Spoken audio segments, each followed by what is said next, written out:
Alright, party friends, give me 1 second. Let me post that I'm live. I know it's late.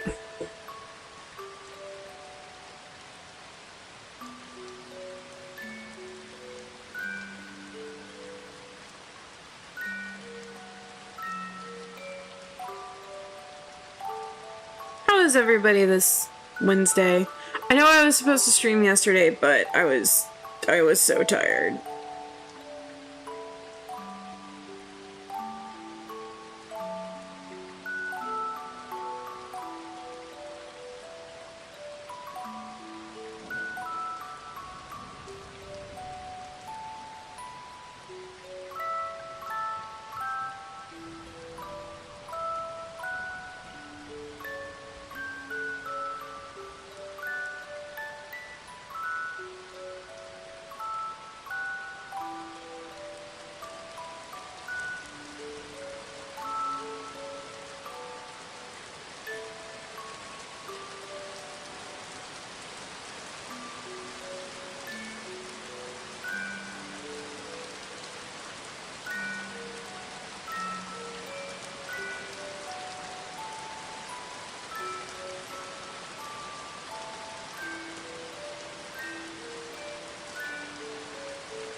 Oh crap, I forgot to copy it. Sorry.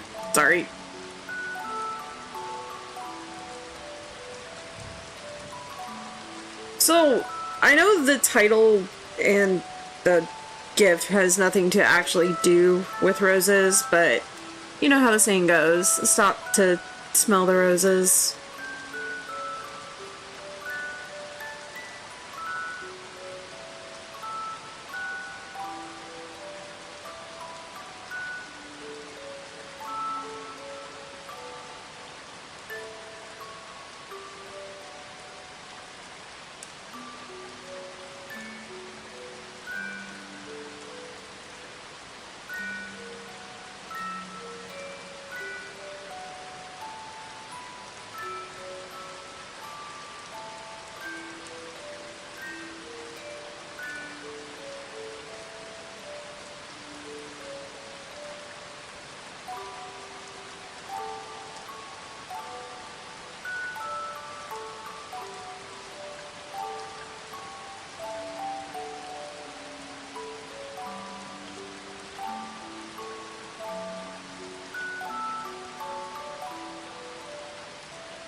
Oh crap, I forgot to pull up my references.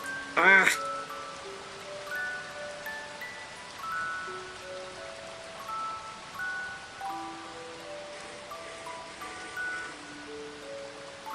Oh, that's a bit loud.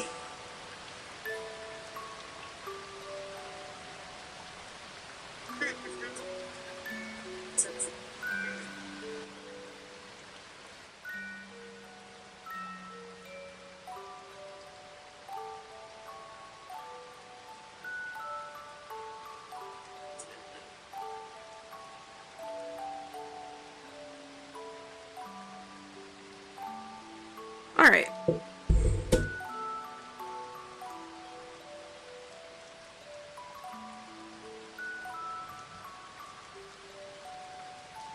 I need your F.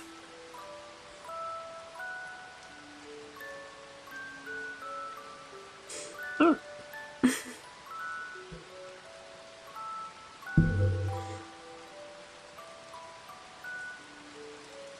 I actually completely forgot today was Wednesday. For whatever reason, I keep thinking it's Tuesday.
So all we have left to do is the feather inkwell and the candles, and then we can start rendering and looking into some bits and pieces that we could animate. And I'm actually going to add in another item to this. I have a really unique idea in mind for a magnifying glass and an animation that's put on what is known as a clip layer. So when only the glass of the magnifying glass passes over the layer, that's when it becomes visual. I'm not quite sure how to do that just yet, so that's gonna be some technical stuffs.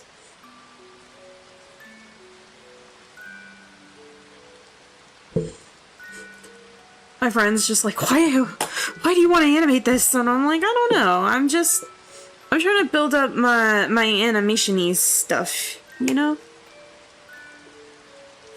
That being said, so I started at my new fish market, and I got home. It's been a while since I've worked longer than like 4 hours, which is kind of bad when you think about it, but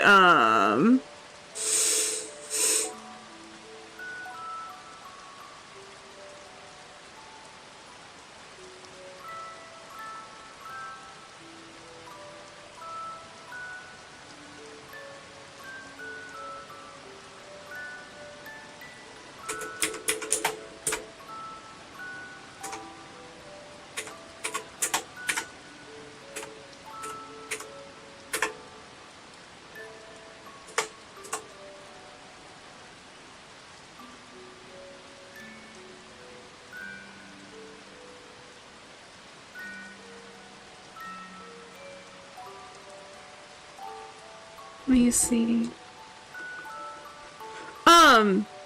But yeah, no, it's just, it's been a while since I've worked like that. Not,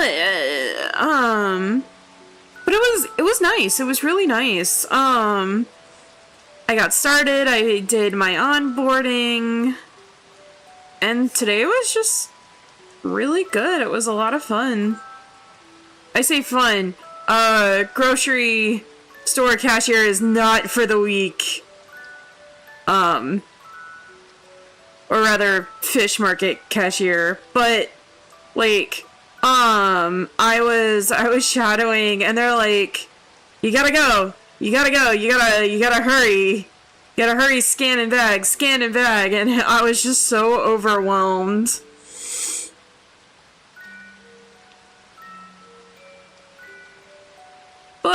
my coworkers were super nice. They were like, you know, you'll get the hang of it.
Try to make that as straight as possible.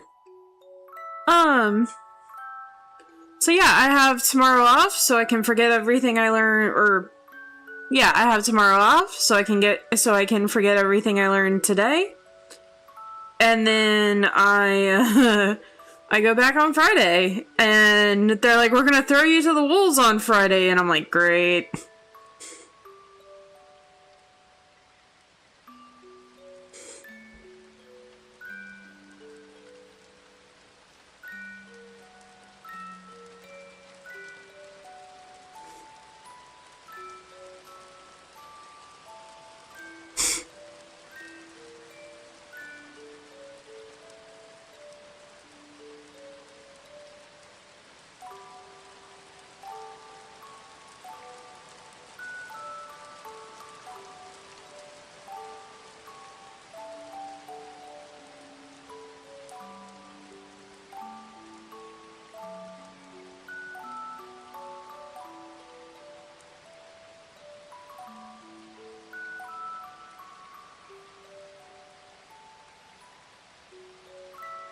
How's the best fish in the whole ocean doing tonight? Hey Velvet, what's up? I'm doing good. I started Strum extremely late because I start everything extremely late. Look, I worked hard today, kind of. I mean, yeah. But I got home, I ate dinner, and then I watched Holes for the first time in like a long time because I saw a video analysis about how it's like when you dig into the book of Holes, it's a critique, it's a critique of the Western, like, the Western, like, genre, kinda.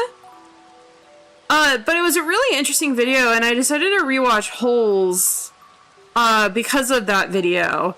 And then completely spaced that Holes was like a super long movie and I started it at like 7:30.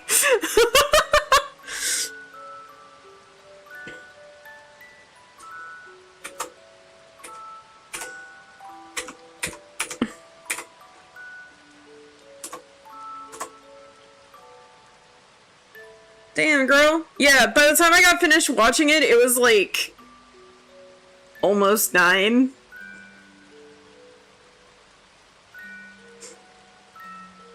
And then not only was it almost 9, but then I spent the next, like, hour trying to set up for stream and trying to find good music, and yeah.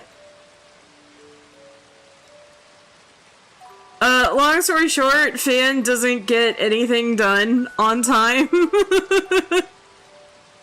Thank you for the shout out, of course. Always shout out the homies.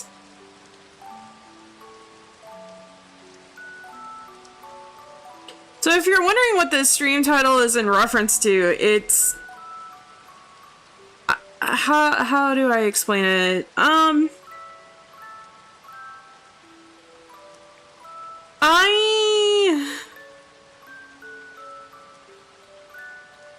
feel like I personally take life and the things I do at a snail's pace, where everyone just kind of like hits the ground running.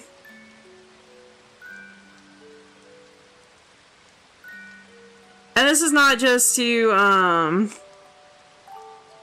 this is just like with everything, honestly. Like getting up, doing tasks I need to do. Now, when I'm in a corporate environment and there's shit to be done, oh, I go.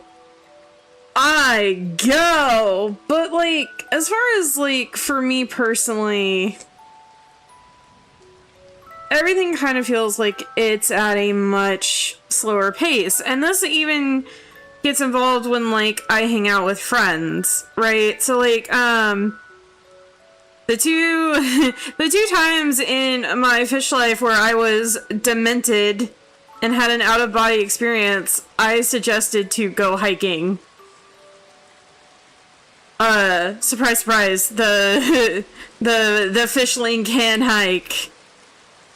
But not like that, like, extremist, like, survival hiking. Like, no, there's a defined trail. There might be some, you know, touristy, like, rope climbs and steps that you can, like, test your endurance. But it's nothing, like, hardcore. But I remember one time in Coolidge, it was me and, like, 3 other friends. And, one of the friends, oh my god. So, the friend that I had talked to about going hiking with, she was like, yeah, let's do it, let's go. And then we invited our 2 other friends to go, one of whom was Syl, and this other dude that was, like, kind of crushing on Syl at the time.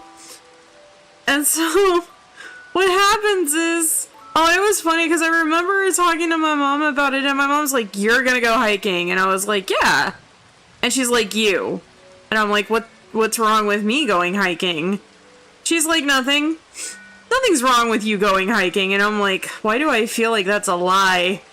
Anyway. Oh my god, this story is great. So, in any case, what winds up happening is we all pile in my car because I drove my dad's truck at the time, and we all get up to the trail and we all go hiking.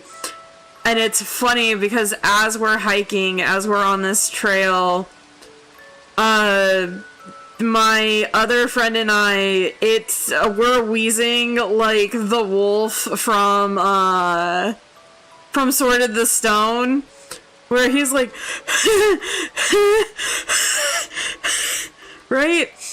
But my other 2 friends, Syl and the dude at the time that was like crushing on her, they're like not even winded, don't even break a sweat. In fact, that motherfucking dude was vaping the entire time. And he's just like, it's, you know, this is like a light fucking breeze.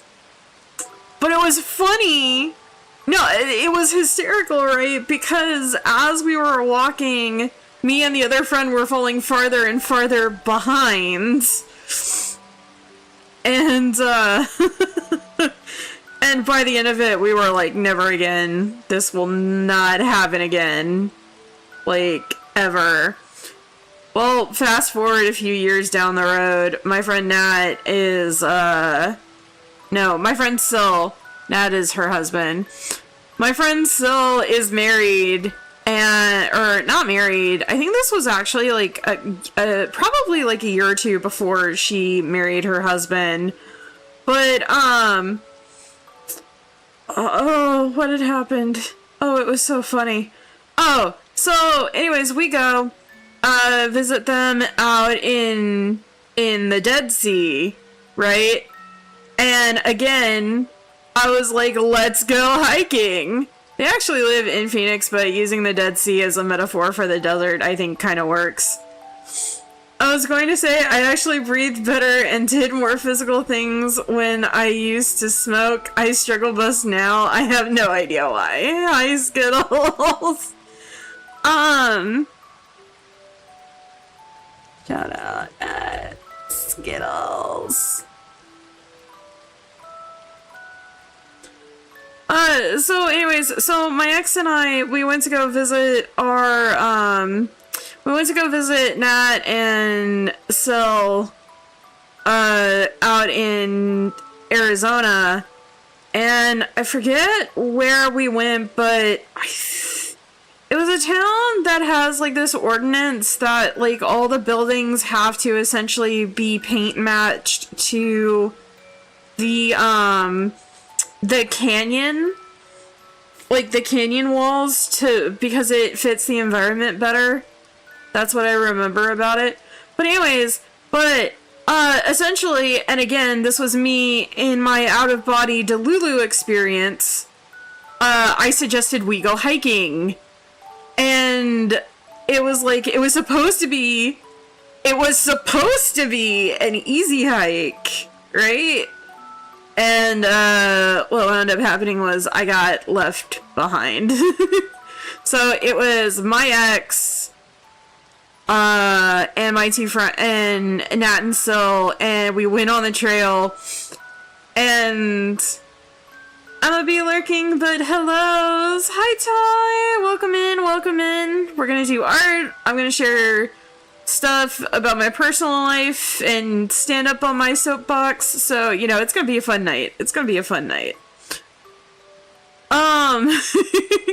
But anyways, but again, I'm the delusional one that, you know, it's like giving birth. I completely forgot about the pain and agony that hiking on my home turf was the first time, that I was just like, you know what? Let's do it again. Let's do it again because I hate myself. So anyways, so what wound up happening was, like, I did the touristy thing, you know, where, like, the scenery is beautiful, you know, for a shitload of sand. It was really pretty, though. Like, I'm not even gonna lie. Like, but no, I did the touristy thing where I was, like, walking, I was walking the path, I was taking pictures, I was, like, trying to have a good time, and I forget what had happened. I think I stopped to, like, get a drink of water, because, again, I'm relative, I don't know why, toxic trait, and this is an easy hike, too, by the way. This is, like, there's a defined trail, like, they have rails that you can hold, and, like, frequent stops where you can, like, sit down, and I remember, my friends and my ex were talking, and I think they got lost in conversation, but I was already kind of trailing behind them, and then I was falling further and further behind because you know, fish brain, I kept getting distracted, and, and so I stopped, and I took a drink of water, and next thing I know, I'm by myself. I don't know where anybody went. They went around a bend, and I lost them. And, I was like, oh shit. But then, I forget what had happened. I think somebody, what was it? I was like, you know what? They gotta rest sometime, right? Like, I gotta catch up to them eventually, right? So what had happened was, again, I'm doing the touristy thing where I'm getting distracted. I'm taking a whole bunch of pictures. Next thing I know, my ex is calling for me like I'm freaking Lassie, because he can't. He's just like, where the hell are you? And I'm like, oh, I'm over here. And so he comes, and he comes around like this bush, and he sees me. And he's like, where the hell? You were all the way back here? I'm like, yeah. Yeah, I was doing the touristy thing. By the way, I was not wearing hiking shoes either. I think I did that entire hike in like flip-flops. I can't remember. But yeah, anyways, it was just bad from the fucking start. But no, I was like, you know what? I was taking pictures. I was mildly freaking out that I was gonna get left behind and get stranded. But I wasn't gonna let that stop me from, you know, enjoying the scenery and having fun. And I figured, you know, eventually you guys would stop and take a rest and I could catch up. And he's like, honey, we finished the hike. And I'm like, what do you mean you finished the hike? Apparently they got so deep in conversation that they just finished the entire thing without breaking a fucking sweat, number one. But number two, they got to the end and they looked around and they realized I wasn't with them and then sent my ex back to hunt me down. Because they were just like, what the fuck? Why are you all the way back there? Oh my god. But no, it was actually kind of cool. We met up with Nat's parents, and they bought us dinner, and I rewarded myself for the fact I did so much physical activity that day by getting a strawberry margarita and promptly passing out due to the mild concentration of alcohol, because I am a lightweight.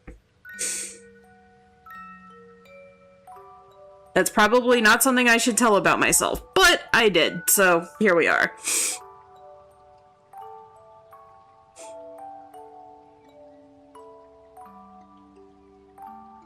But yeah, no, it was funny. I mean, at the time it was mildly scary, but oh, and it was funny because when, understandable, I'm also a lightweight, I feel your pain. But like, the thing of it was when my ex, whoops, I flipped those, oh well. But like, when my ex came back to like, get me, right? And he started walking with me, he started like lengthening his stride, so again, it was like, so my ex started walking at his usual pace, and he started walking and he started getting ahead of me, and he would have to make like frequent stops for me to catch up and keep me in his line of sight again. And he's like, you need to speed up. And I'm like, is it I need to speed up or you need to slow down? And I'm like, I can't match the brutal pace that you guys fucking set. And my ex is like, what are you talking about? The pace is not even that bad. And I'm like, I'm a sedentary, out of shape fishling. Or abyssling.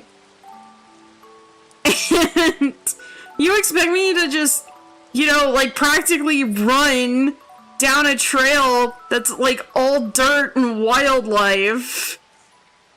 And my ex was just like, well, you know, you gotta just lengthen your stride. And I'm like, how do I do that? And he's like, well, just, you know, like widen your legs. And so I tried doing that going, that's gonna sound so weird out of context. But I tried doing that, you know, going down, and I was like, nope, I hate it. So I just shortened I just went back to how I usually walk. And again, when I go out walking with people, I walk incredibly slow. In fact, you actually notice it a lot when I play with friends on Peak. In a group of more than like maybe two. It's always funny because like I've played like a couple rounds of Peak with my ex. Same thing happens in the virtual world as it did in real life. He like takes off and I'm like, I'll get there eventually. It's like Phil from Hercules. Whew, I'm behind you, kid. Whew, I'm way behind you, kid. You know?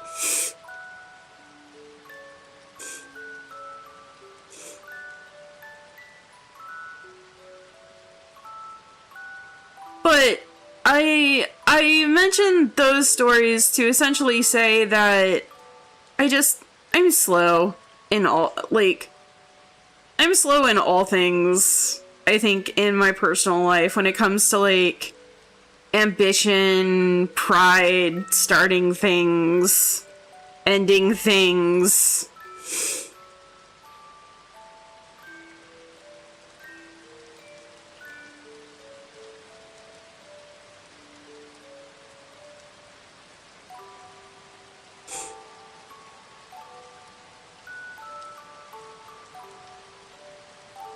I can also be a bit slow in my commissions. I try not to be.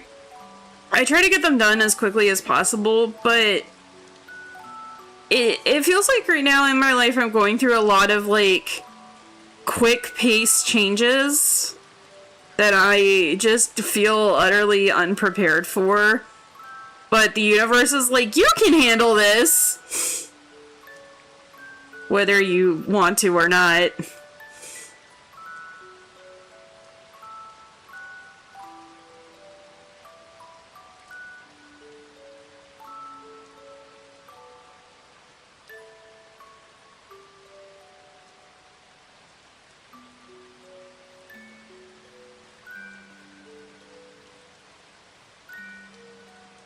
Also, I have to get these flyers done, but so it's funny.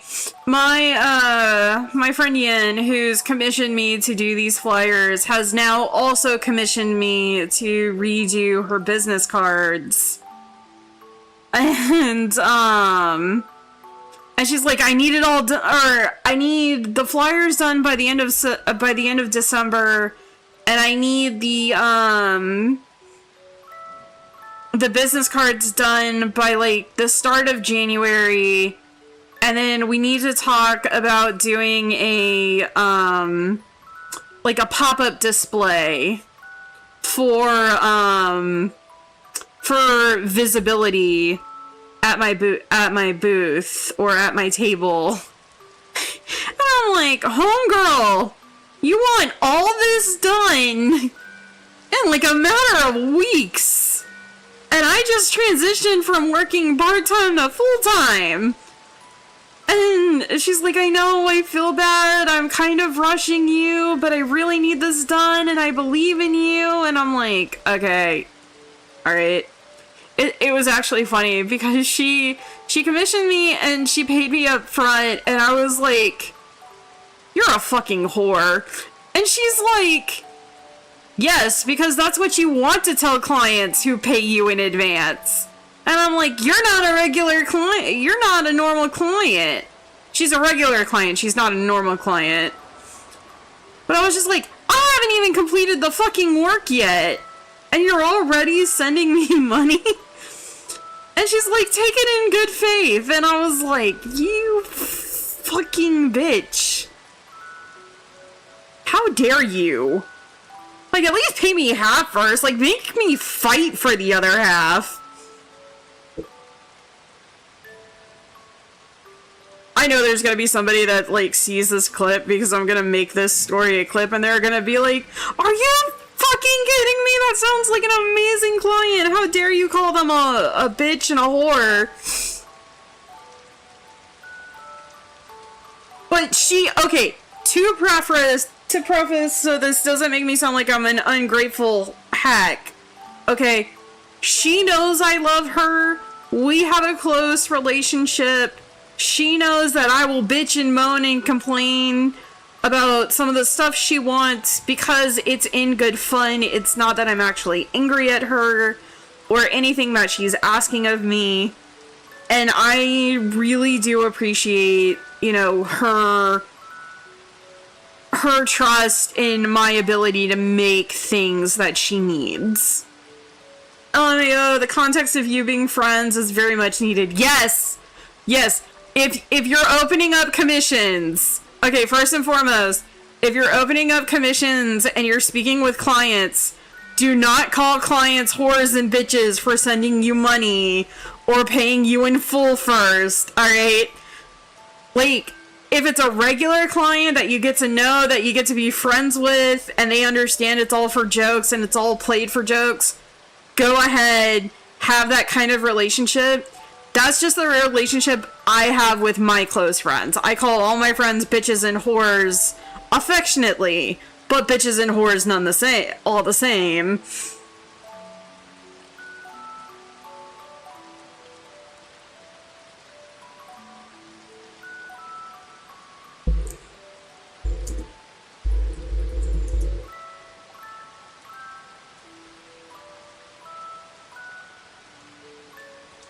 So yeah, for your regular, like, clients that you maybe do, like, on and off work, don't be that like personable with them. But if they're your friends and they do nice shit for you and you hate that, you know, do that instead. God, I'm not gonna influence anybody to do anything other than call everyone bitches and whores. I should probably stop saying that. God, we're only 35 minutes into this fucking stream.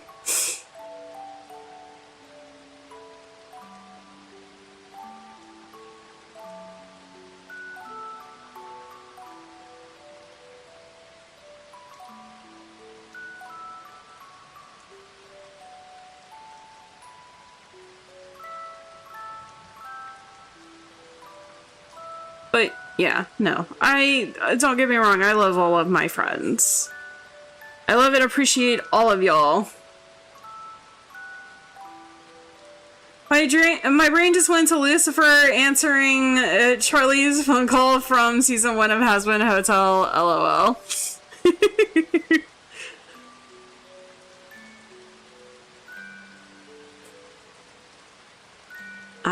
You are an everything lair. And we're gonna turn you off.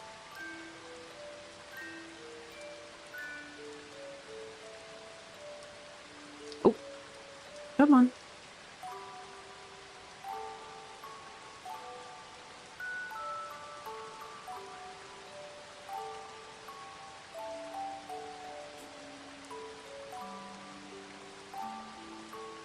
Actually, I don't know how to draw a quill. I just realized that.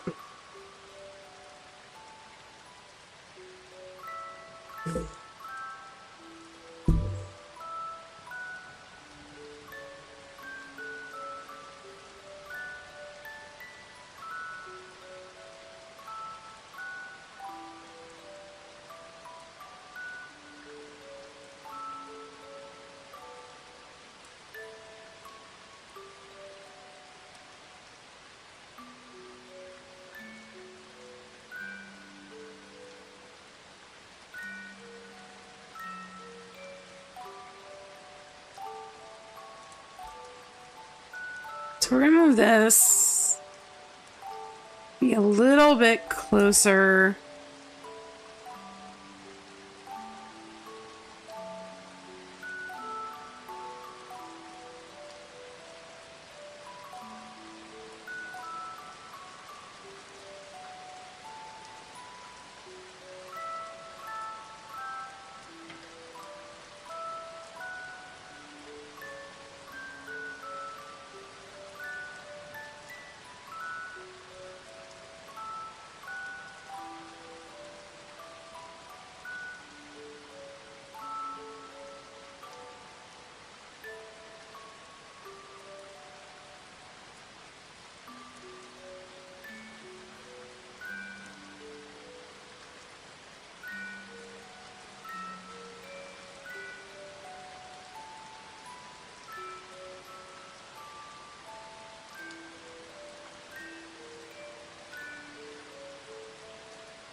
Nope. Okay, now it just looks backwards.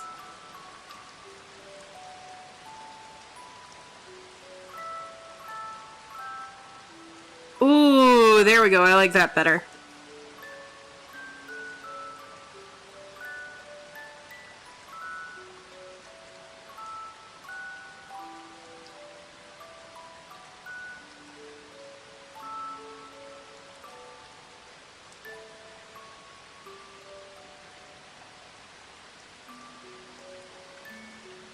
God damn it.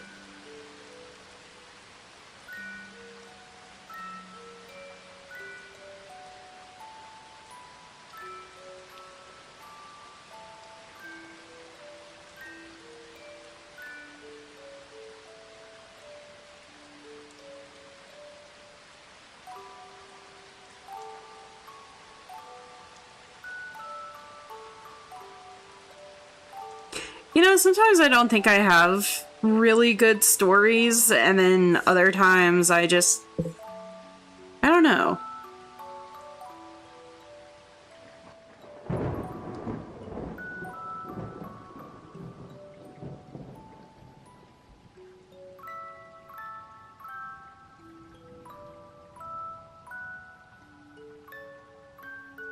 You have amazing stories.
Come on.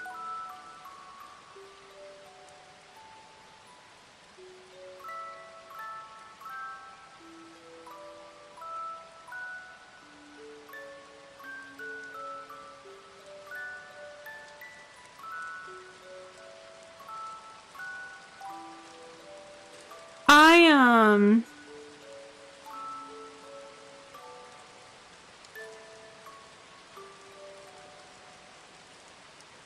actually, what if I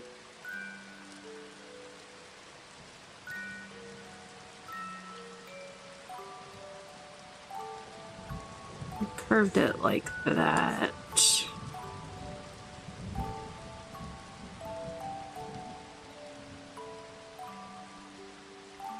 Some of my stories are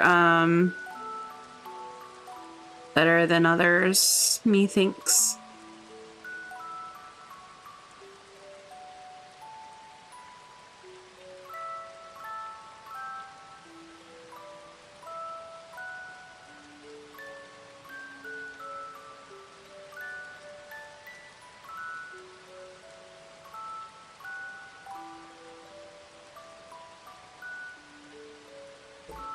Okay, let's see. Let's see if we can make this look more feather-like.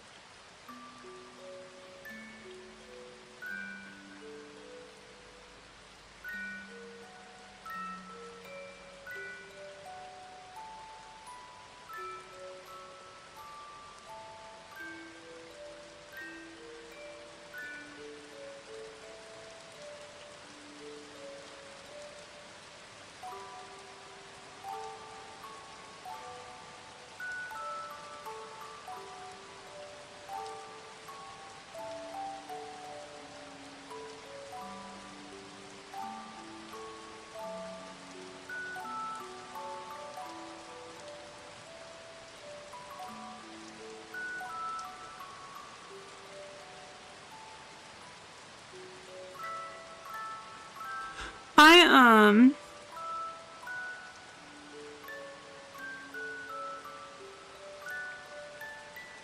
I remember, I think I asked, either my mom asked me or I had asked her why it feels like I walk so slow compared to other people or like my friends and stuff. And my mom was like, well, you know, it's probably because when you were younger, you used to, you and grandma, you know, my mom's mom, would go walk around the neighborhood, and when I would go walk with my grandma, we would walk arm in arm because my grandma would use me to like stabilize herself.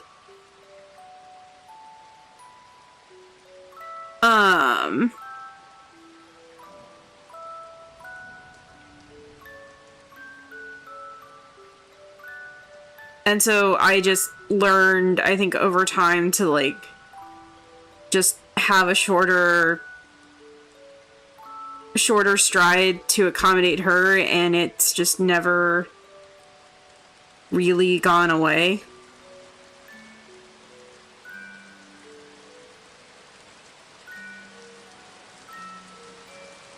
But I also think that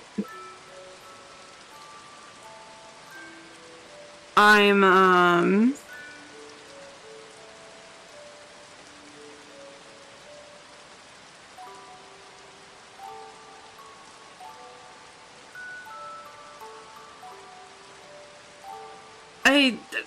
also think I'm just, how should I put it, naturally slow?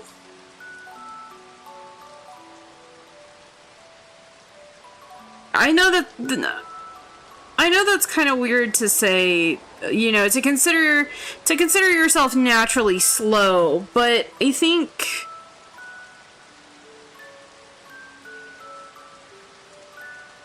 that's just kind of how I am, because it feels like, and it's hard not to feel like, you know, you're falling behind when you compare yourself, or when, you know, not necessarily like compare yourself, but when you see other people that are doing like amazing things with their lives, you know, when you have a friend who graduates with a master's, or another friend who is starting a family, or, you know, you have other friends that feel like they're leagues and leagues beyond where you are. Or siblings. Siblings hit a bit closer to home, but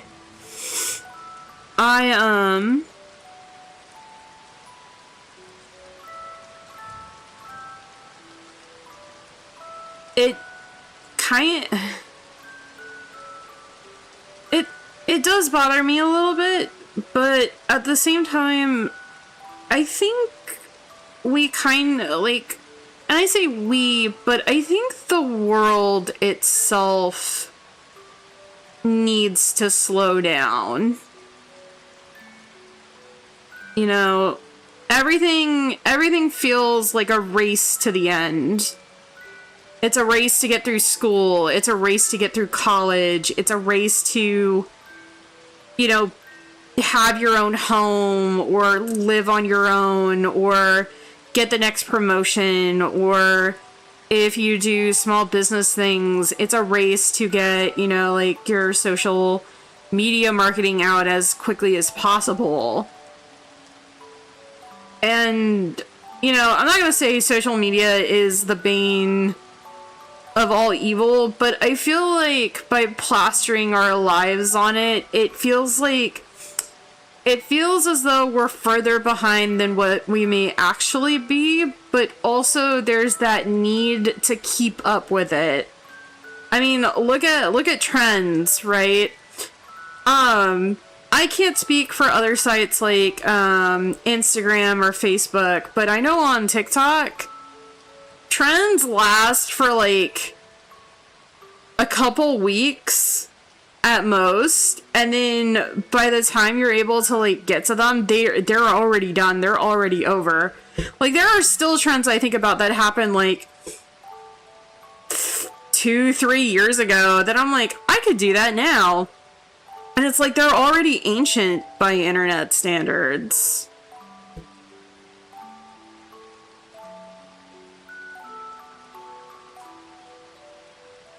You know, it's just, and I know, like, I talked about earlier, I started at my fish market and they were like, go, go, go, go, go. Like, you know, you can't really, like, dilly or dally. But again, that's to be expected because that's like a more fast-paced environment.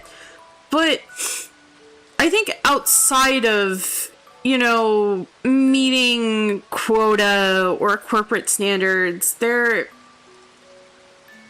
people need to slow down. You need to relax. You need to, you know, stop and maybe not necessarily smell roses, but just do something that takes time. And you know, that may feel wrong because it's like, I think we've been conditioned to think that every second of every day we have to be doing something that furthers our own personal goals or our own personal, like, interests. And especially now that we live in a world where, you know, a regular 40-hour, you know, like, work week doesn't sustain us anymore. Now it's like you have to work 40 hours and potentially start your own business, or even like have, you know, like a, God, I'm getting distracted talking, so I'm not drawing. But, you know, like, you do gigs, right? Because it's to make extra money on the side. Aw, Gordaflon! Blep. Thank you, I love Blep. That's one of my favorites. But my point being is, it doesn't seem like anybody takes, you know, time to just, like, I has to do the blep. Just to take the time to slow down. You know, and, you know, it's like, well, I can't slow down because, you know, of X, Y, and Z, or I can't slow down because if I'm not doing something every second, then, you know, I'm falling behind or I'm failing.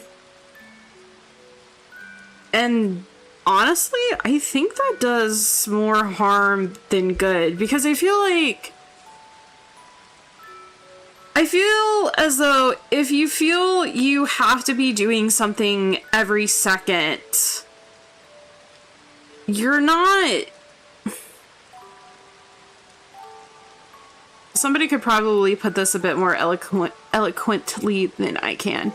If you feel like you're doing something if you feel like you have to be doing something at every second, are you really, like, being present in life? Are you really taking the time to, like, care for yourself? Or smelling the roses and the flowers, whatever that may be?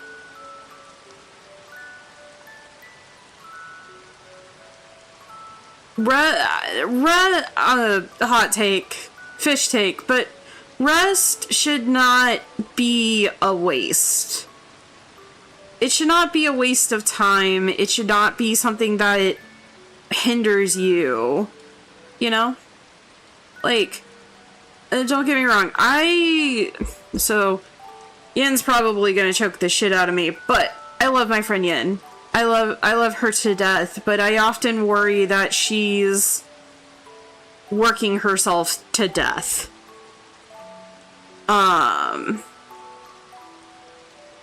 Because, you know, she has a job that she wants to get out of, which is very taxing and demanding on her, like, mind, body, and spirit. And then, you know, she's also trying to do her own, like, psychic business.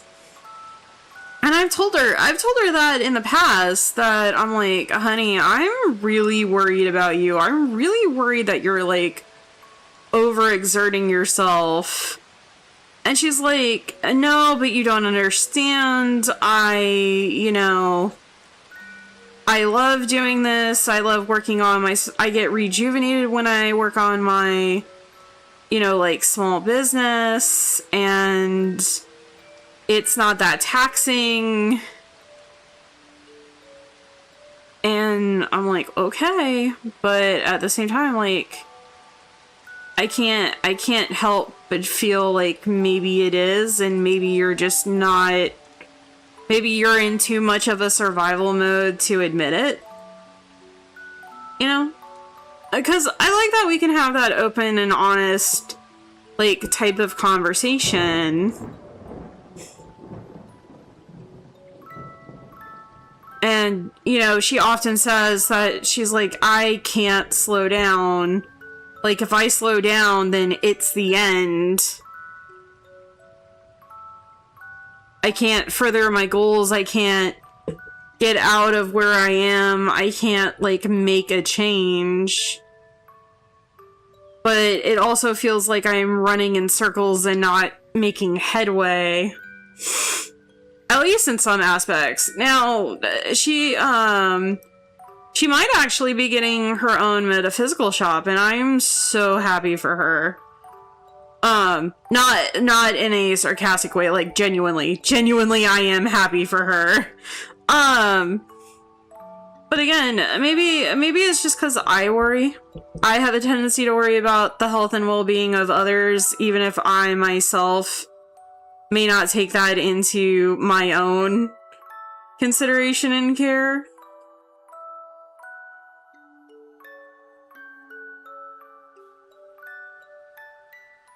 And I can understand the feeling of, okay, but, like, I maybe rest and stop, like, too much. Like, maybe I should be doing more, right? And to that I say, I think there are two ways to rest. There's the mindful way where you're taking time to rest consciously, by doing an activity you know will, like, kind of replenish you. And then there's also the, like, sort of autopilot rest where you just kind of, like, shut off your brain and scroll. And in a way that is rest, but in a way it's not. It's the difference between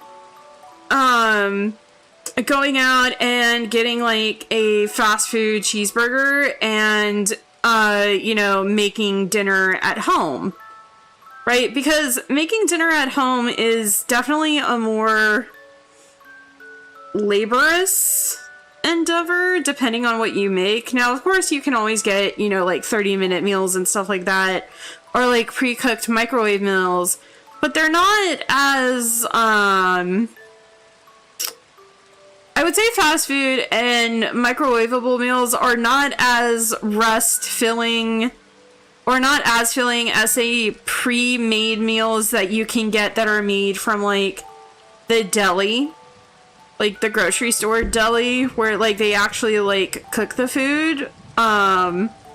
Or food you make at home where, you know, you take the time to, like, peel the potatoes, you know, making sure all the herbs and spices coordinate well, making sure that, you know, whatever goes in the oven or on the stovetop comes out, well, or really good.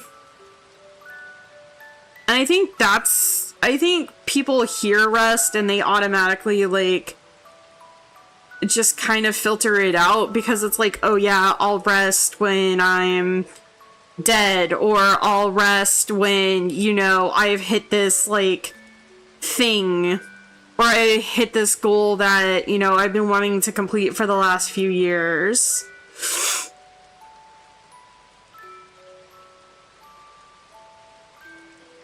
And that's not to say that, like,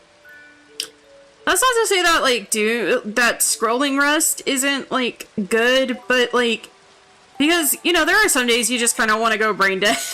you just kind of want to go brain dead and be like, okay, whatever, like, you know, so, like, I get it, right? But, oh, we're stretching. Oh, I drew that line wrong. I always draw that line wrong.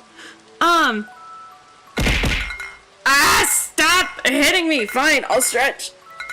Reach for the stars. Oh, my back! Ow, ow, ow! Oh! Either my feet hurt, my back hurts, something on me hurts. My body is a temple. Old, ancient, creaking, probably haunted. Most likely haunted. Alright, I'm hydrating. I've hydrated. Stop yelling at me.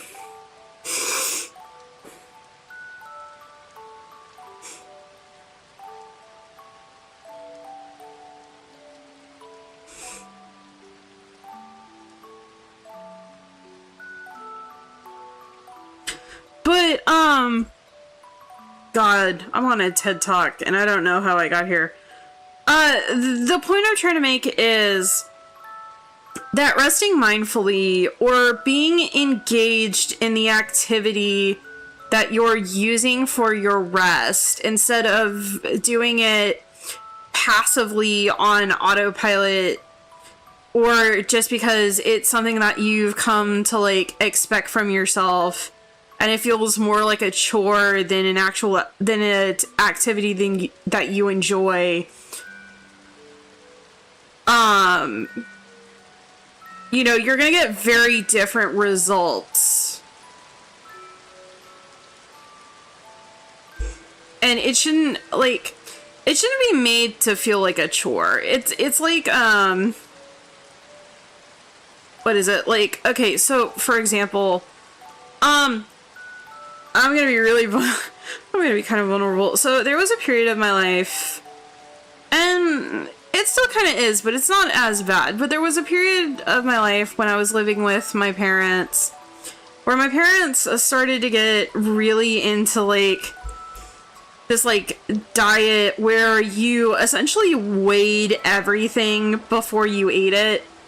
So, like, if you had a certain allowance of protein, you would weigh as much protein as you were allowed, or, like, you had to, like, weigh the amount of, like, a fat that was in, you know, like, nuts, or carbs in vegetables, or sugar in fruit, right?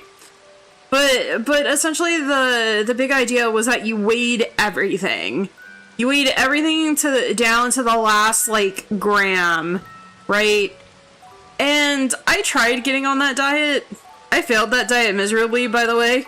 But I tried getting on that diet, and, and that was such a frickin' slogfest. I hated every minute of it. Hated it. And, you know, to be honest, so I've talked about it on and off over the past, like, few months, where I've, like, essentially dropped, like, 30 pounds. And everybody that I've told that to has kind of, like, congratulated me. They're like, oh my god, you've lost weight! Congratulations! And I'm like, no! Stop it! It's a joke, I promise. But, but everybody's like, you know, congratulations, or like, my parents are just like, you should feel, you know, like excited that you're losing the weight. And to be honest, I could probably stand to lose a little bit more.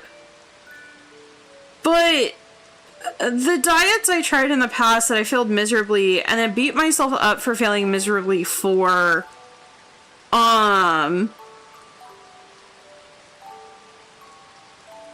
they made food and eating such a slogfest that, you know, it feels like trying to prepare stuff at home is not fun, right? And when it's not fun, who wants to do it? But I was talking to my dad about it, and my dad's like, well, it's supposed to be that way. Like, food is only meant as something to sustain you. If it goes anything beyond that, then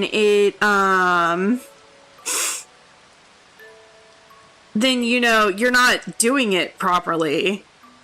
To be fair, my dad also believes life is a slogfest, like, in general, so there's that.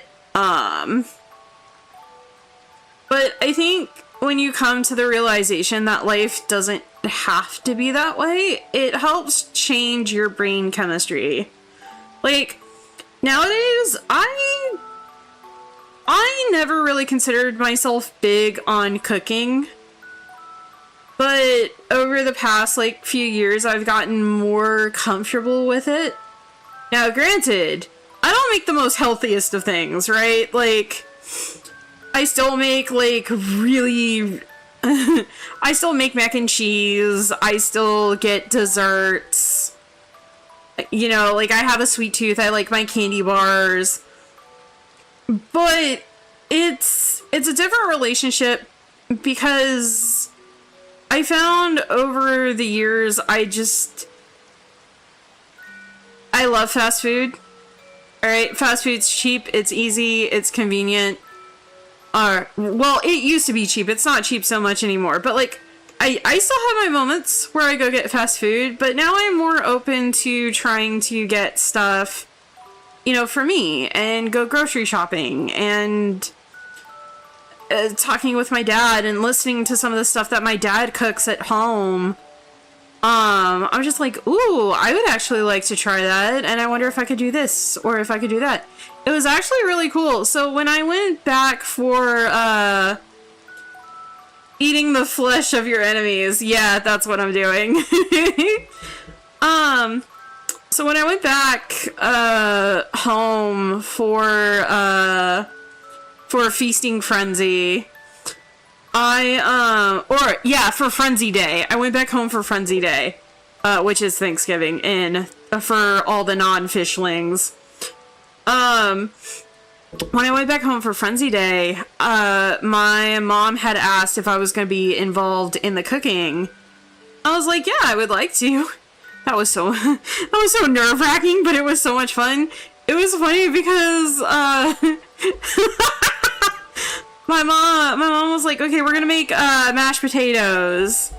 I was like, okay, cool. And she's like, okay, so what you're gonna want to do is you're gonna want to clean the potatoes.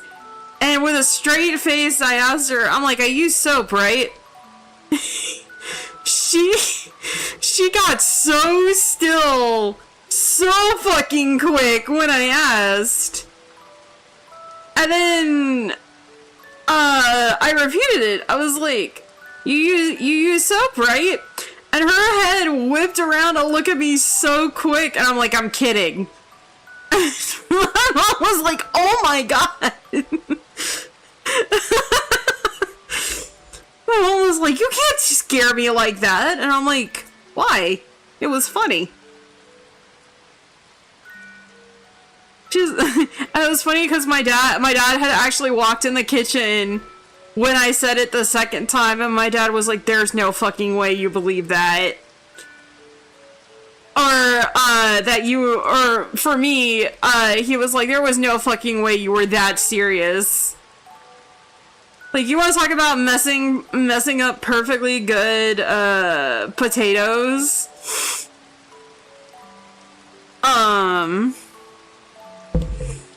Also, shout out to Zombie, because Zombie also streams too.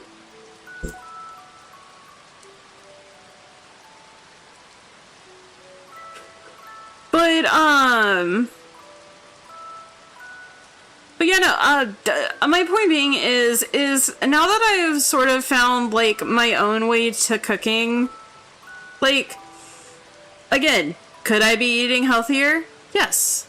But am I actually enjoying the things that I make, even if they're simple? Yes.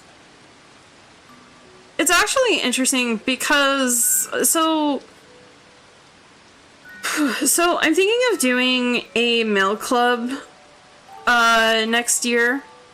And I'm not quite sure how exactly I want to do it, but it's a Pinup of the Month club.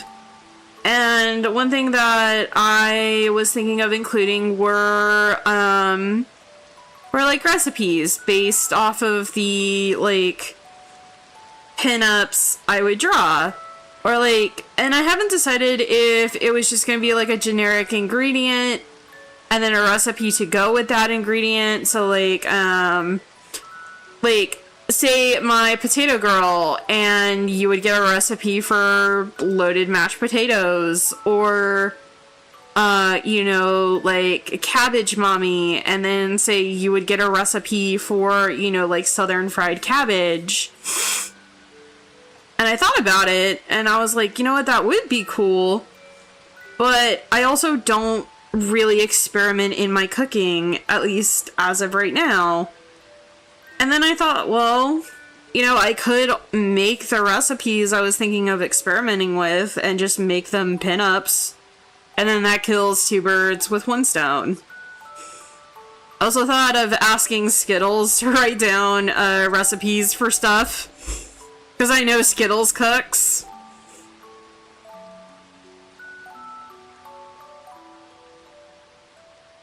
Hey, Destroyer! What's up? How you doing tonight, friendo?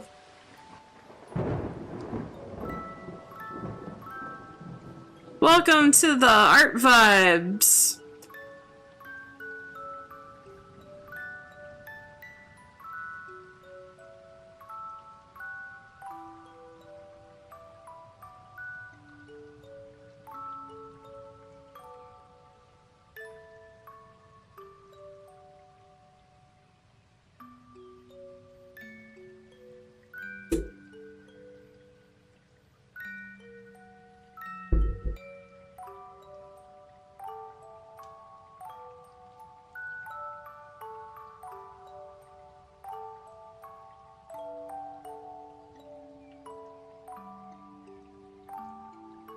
I'm fine. How are you? I'm doing good.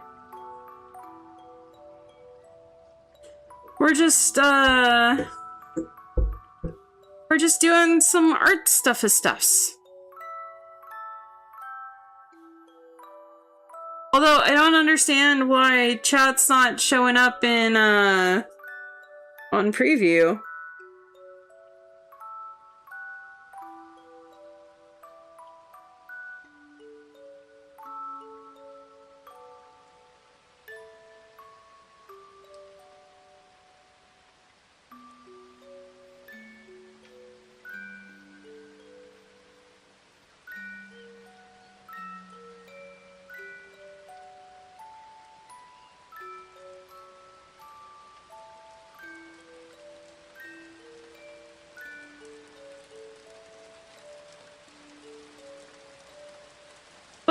But I can see your chat in, maybe it's because, Stream Elements,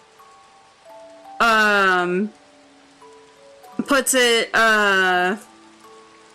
is it Stream Elements? Yeah, I think it's Stream Elements. Stream Elements, like, outputs YouTube chat, in a multi-chat, like, box that I can see for Strem, so that could be it.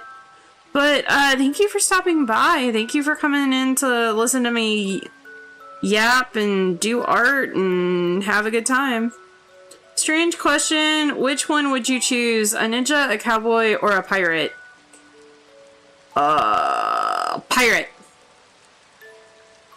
They're rich, right?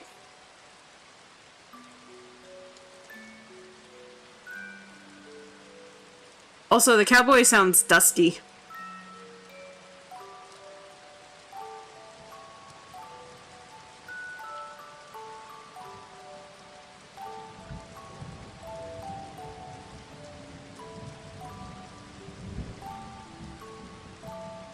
We love to hear you yap, and I love to see you blep.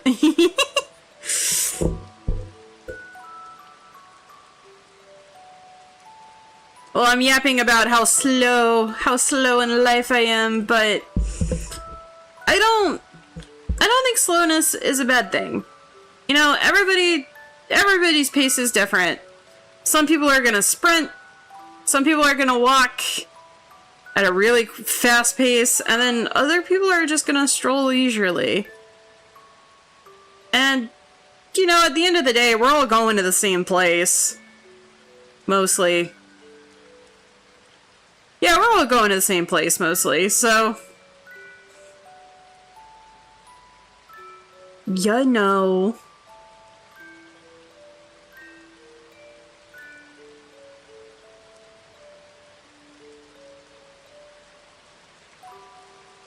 God, I have been working on this feather for so long.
Flip.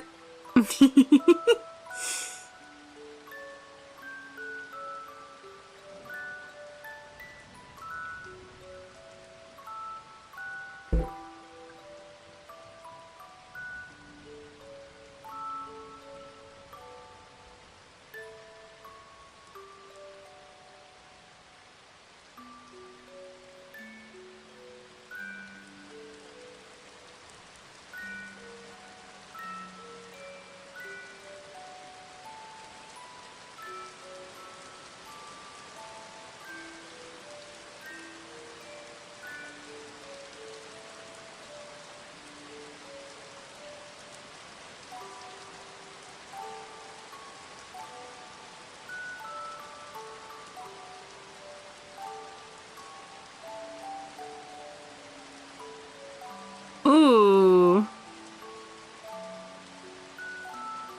I wonder if I could do a thing.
We'll see.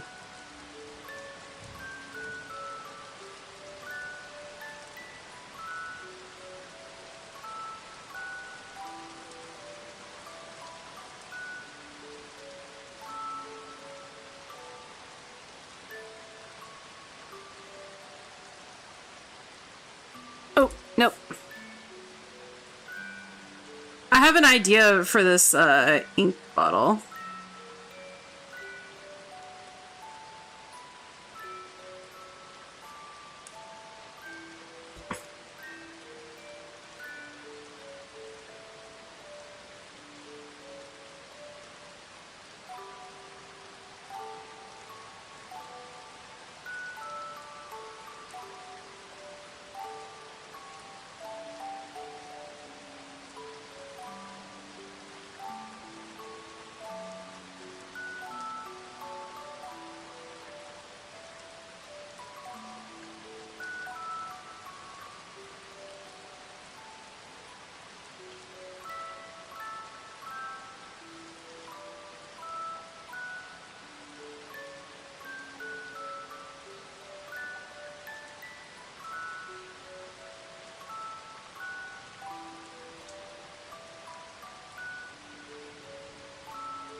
Okay.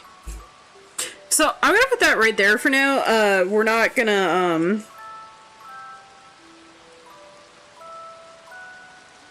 I have an idea. I have an idea how we're gonna make that interesting.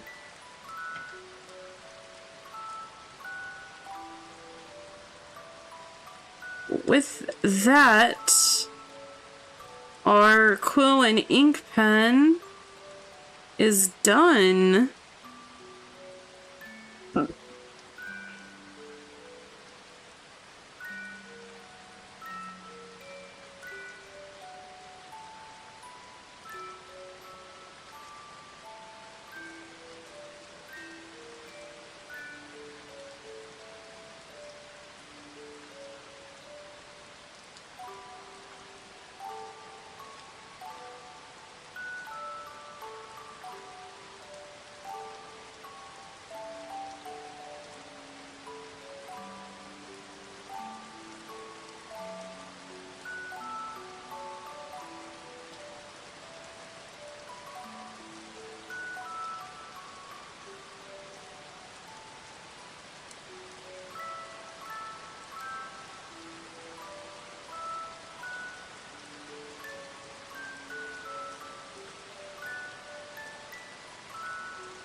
Look at how it's coming out!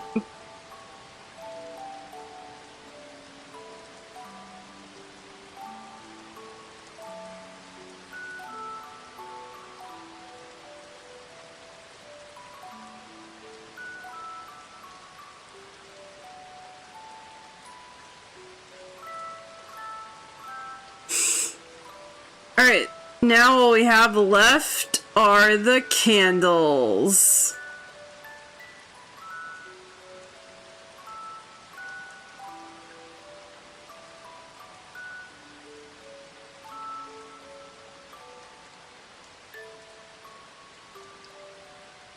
At least for the composition aspects, I should say.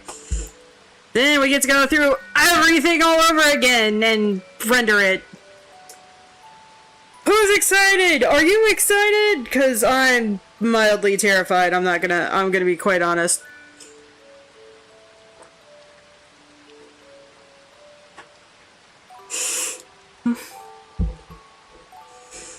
Alright, let's go. Let's lock in to Toronto.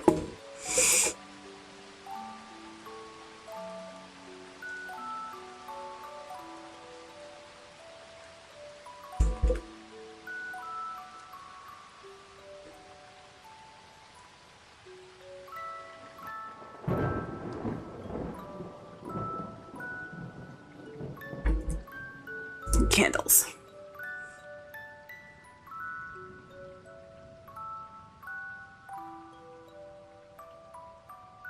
Alright. Since you're not needed on that layer anymore, come on.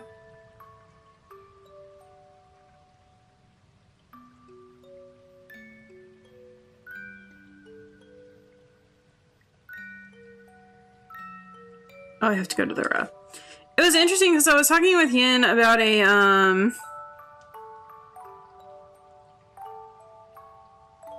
the mail order, or essentially like the snail mail pinup club. And Yin was like, well, why don't you just do like a virtual like poster release instead of oh, no, that's not what I wanted. Go away. Instead of doing the words. No, that one's all the way back there. Aha, there it is. Okay. Why not just, you know, come out with a new pinup as like a digital like print, or I guess like animation on your like Patreon and Subscribestar instead, so that way like you don't have to concern yourself with like physical media and that cost. And then somebody else I saw was saying that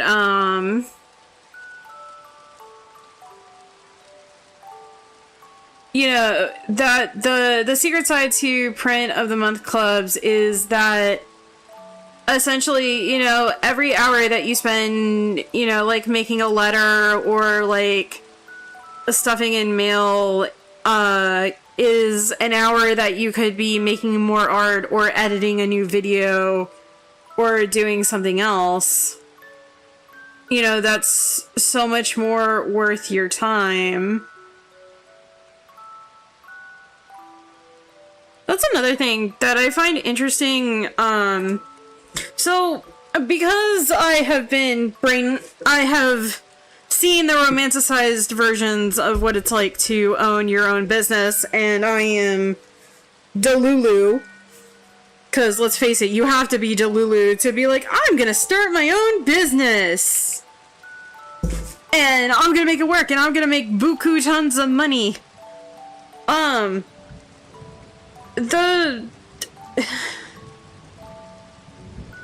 How should I put this? Starting your own business is a very high barrier of entry. Okay, and that's not to be like, oh, you can't do it. That's not to be like, you know, some, like, That's not to be like, what is it? Like, pessimistic, I guess, but like, what I mean by high barrier to entry is you have to have like a lot of faith in yourself to be able to bounce back when something goes wrong, or when you've accidentally like ordered the wrong size in something, or you've printed something wrong, or you vastly underestimated the amount of prep you would need to go to a convention, right? Like, because when you're starting out, you're still learning. You're still learning how everything works. You're still learning what you need to, like, do to diversify. And that's something that I'm really struggling right now with Patreon, with my Patreon and Subscribestar, and like all these other possible revenue income streams, because it's like, because the advice that is given is you need to diversify, especially if you're an artist. You need to diversify, and you need to have all this stuff, or you need to try to have all this stuff, and you need to have like all this behind the scenes stuff. And it's like,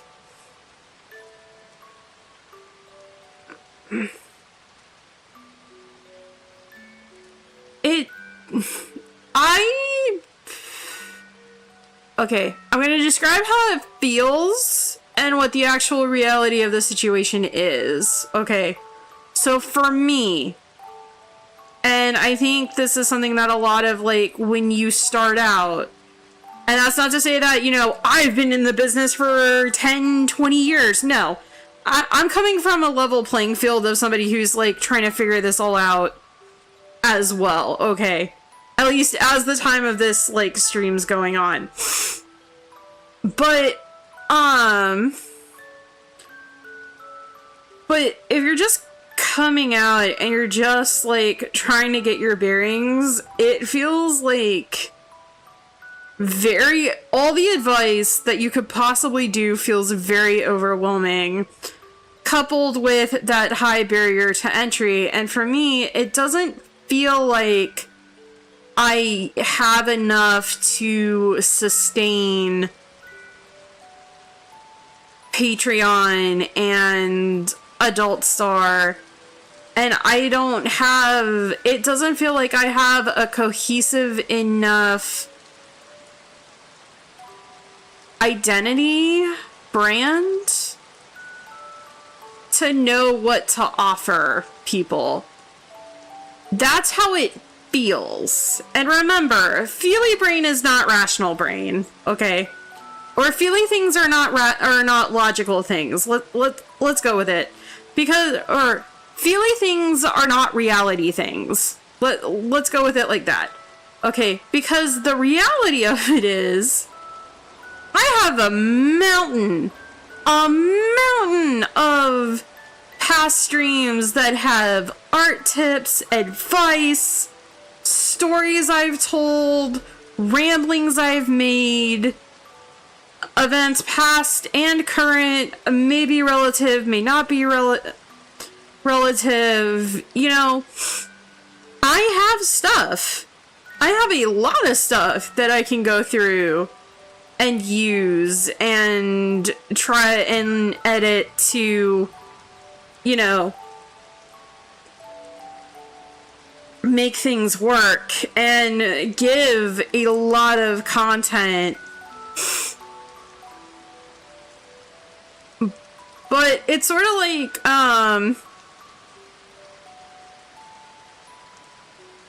how should I put it? It's kind of like, it's always hearing the saying and knowing that coal can be made into diamonds without really, like, until you try to make a diamond yourself with pressure, without really, like, understanding how it works and being afraid to try different methods and looking stupid, essentially. Like, if that makes sense. But you have to try. You have to.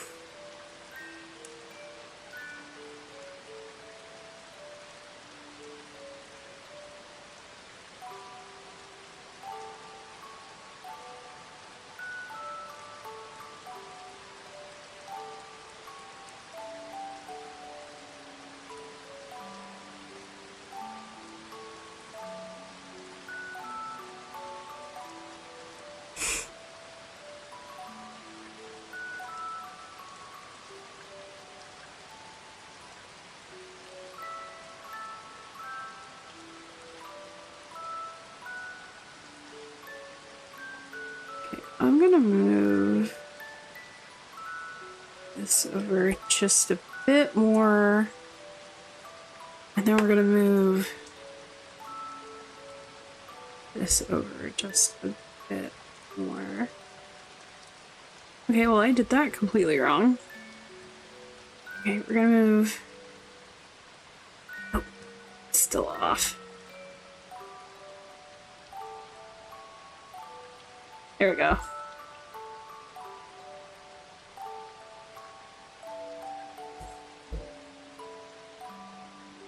But, like, I have a stronger, I guess. Sorry, I got distracted. I have a stronger sense of self now than when I did when I first started streaming. I like food. I like talking about food. I love sushi. I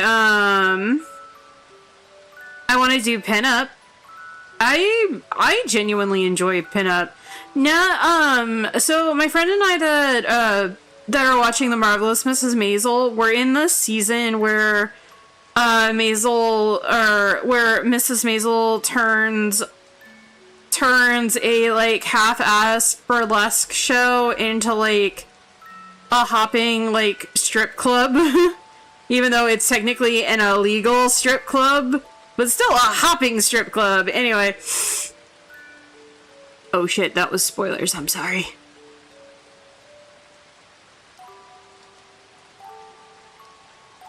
Well, I mean, kinda spoilers? But,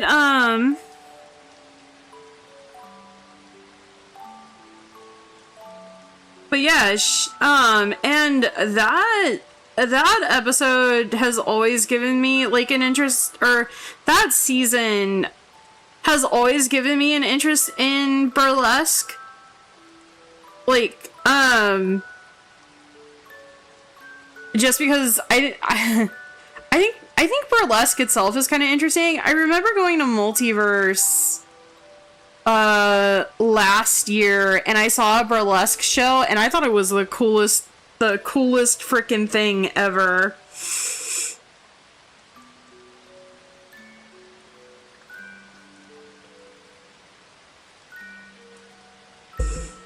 There was one other movie I saw that had a burlesque show that I thought was kind of cool. And then there's a YouTube short animation called Marmalade, and it's about a burlesque dancer losing her cat. Marmalade, and it's Marmalade's adventure, you know, going through the like scenery and the shows. And you know, like, kind of getting involved in all of the dancers' like routines.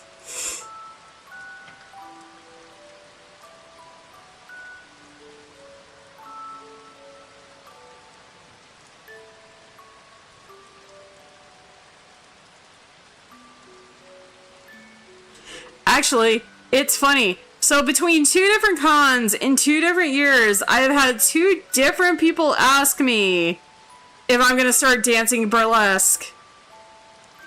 And I'm like, why now? Absolutely not. I don't have the body confidence for that.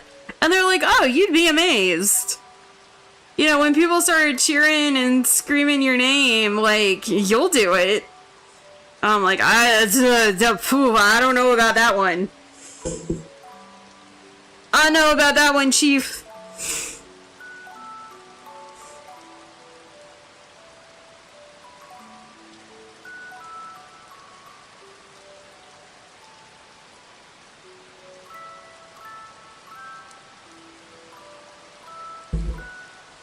Hell yeah, do it. Now, maybe I'll animate it, but I won't do it. Oh, the other thing about Marmalade is traditionally animated.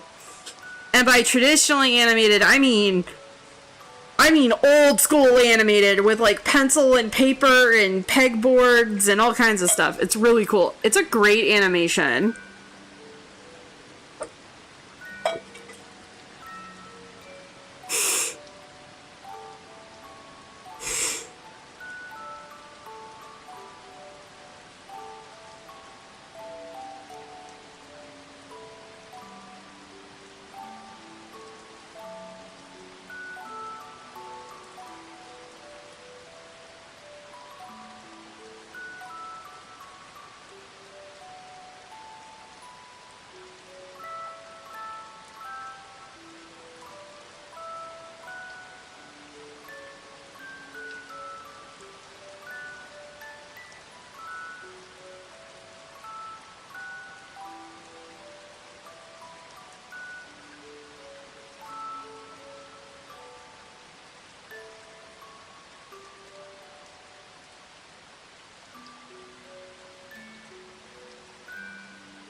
actually look up books on burlesque.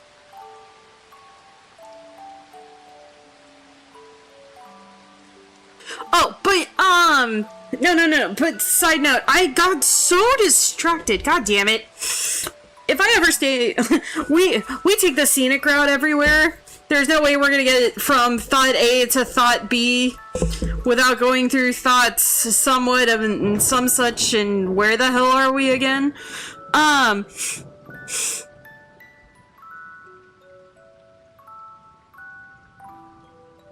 But my point is that so I was considering I still am, and I still kind of want to do a mail order pinup of the month club.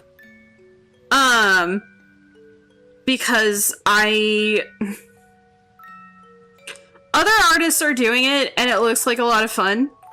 But there was this guy that had pointed out that, you know, eventually after a while, if it explodes, like, you know, you're spending more and more time making, you know, like pretty stationery, pretty letters that, like, it's essentially, after a while, like, yes, it's good when you start out, it's good to teach you things, but eventually, like, over time, it becomes, like, this really huge time sink, and there's no real way to, like, scale it without either, like, I don't know, like, maybe hiring, like, people to help you. Plus, the margins on it are very low once you consider, you know, like, how much of, you know, like, shipping, if you do label printing, if you do stamps. I still don't understand stamps, but essentially the point is that, you know, eventually it just becomes this, like, big thing where it's, like, it's too much to handle, like, all at once, or then, like, you know, you see other creators where they do these videos of the top, like, 5 things not to do when you're starting out, or, you know, take it from me, from somebody who's tried doing all these things and seeing that they were such, like, a huge time sink and I wasn't getting return.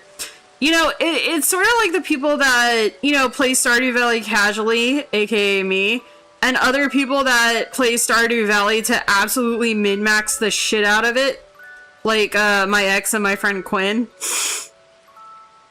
I'm sorry, I know I talk about my ex a lot. We were together for a really long time. But yeah, it kind of feels like that, and that's not to say that the advice... That's not to say that you should not take the advice of other people that have been in the game longer, that have tried all these things, and, like, they understand, you know, like, they understand better what they're doing more so than you do, like, when you first start out, but, like, there's no sense of... This is gonna sound incredibly, like, childish, but there's no sense of play. Okay, like... And again, I understand why they do these videos, because, you know, they're like, you know, don't make the same mistakes I did, or don't do this, or don't do that, but, like... And maybe, again, it's social media addiction, because the algorithm, right, the holy algorithm, right,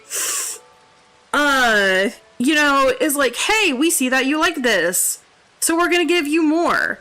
The algorithm, I feel like, is going to a buffet where the waiter just shoves food down your face, or in your face hole, and just keeps shoving in food, like, even when you're like, no, I'm full.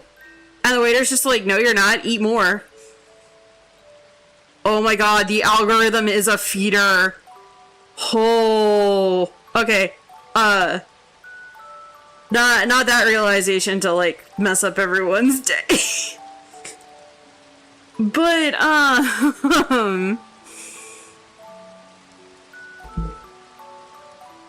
shit, where was I going with this? I had a point. But, like... I don't know, it feels like it's almost not necessarily a punishment, but, like, for other people that have been, and this is not to throw shade at people who have expertise, please do not take it that way. That's not what I mean by this. But it feels like the one's ability to play is diminished because in the back of your head, you will always, like, that advice still sticks with you. You know, so for example, I want to try the mail order club. Okay? Because I want to get an idea for how shipping works. I want to, not to say that I haven't done experimental shipping, because I have, but like I want to get an idea of how stamps work, how labels work, how shipping works, and just sort of play with keeping up with something, you know, like monthly. Because like, I feel like with a mail of the month club, like you have to be consistent with it. There's no other way. Like if somebody pays to like subscribe to you for like a month, which I am so sorry, Gordaflon, I know you pay my Patreon and my Twitch, and I'm not really giving you anything, but I feel like with a mail club, I could play. You know? I could play with how it works. What I'm doing, see if I'm having fun with it. And if it explodes overnight, then I'm totally screwed. But you know what? We're gonna make it work. And again, it could just be a personal thing, but I feel like we've sort of lost that ability. You give me plenty of entertainment, cozy evening art streams. Aw, thank you, Gordy. You're a real one, but I feel bad I'm taking your money. But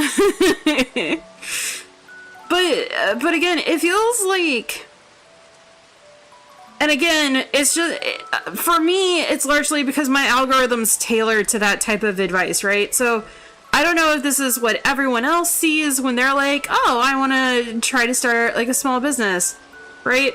But it's essentially like, it's not, what is it? It's not fun to play, okay? Because like, because it's like somebody's already played the game before, so they already know all the tricks of the trade, and you're just now picking it up, and they're like, oh, and you know, it's like picking, it's sort of like picking what skills you want to develop as a content creator, and then somebody being like, no, you don't want those skills, because those skills, you know, are gonna waste a lot of time, and you're gonna get incredibly frustrated, and you're not gonna have fun with it. You should pick these skills instead, because these skills will allow you to min-max to the fullest, and be the strongest and the most amazingest, right? And again, that's not to throw shade, that's not to say that that's bad advice, or that's terrible advice, but it just kind of takes the fun out of discovering what works for yourself, you know? And I think we need to have that back. I think we need to have that ability to, in a much more nice way, fuck around and find out.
Oh, I hit the bottom of my tablet when I did that.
But yeah. I actually still need to decide on the theme to my pinup club. I can't decide if I want to do dishes or ingredients.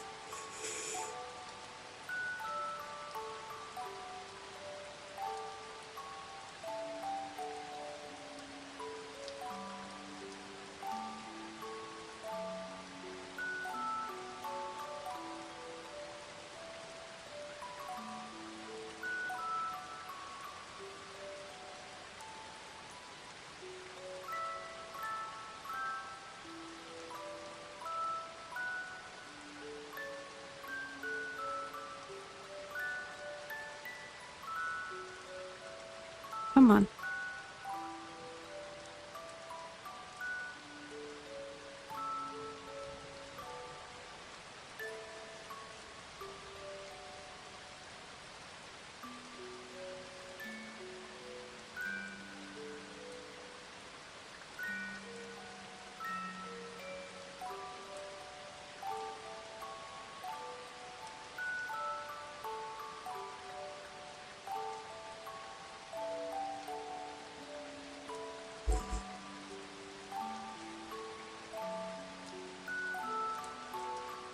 Yeah, these are not the...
I was really nervous to start up my new fish market today.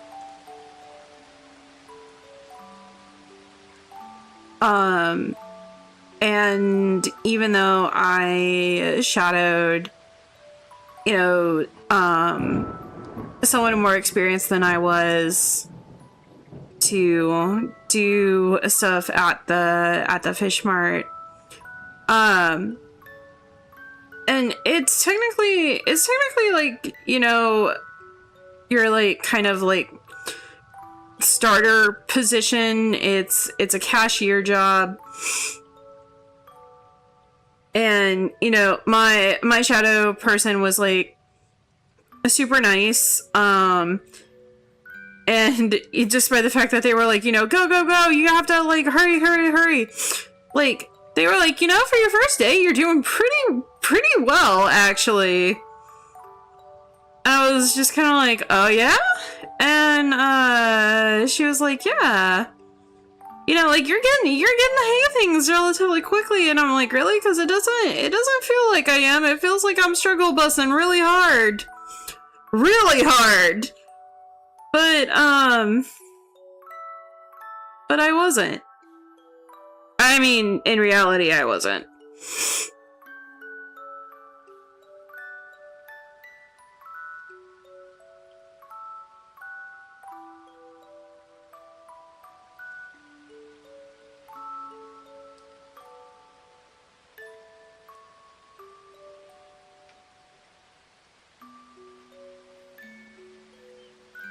And that made me feel good.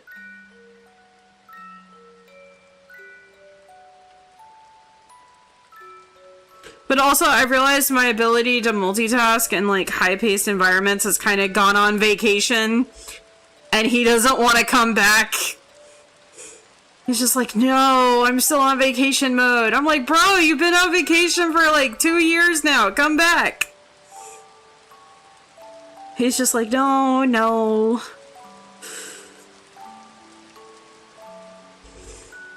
But I'm really excited that I started out at this this new market.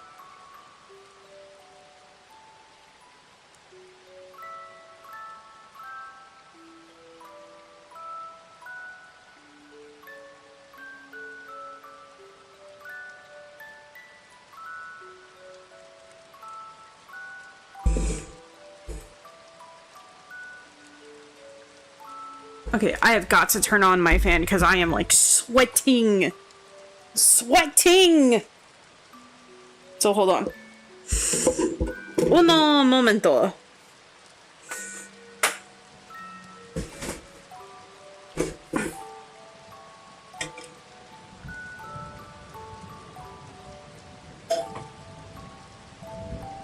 All right.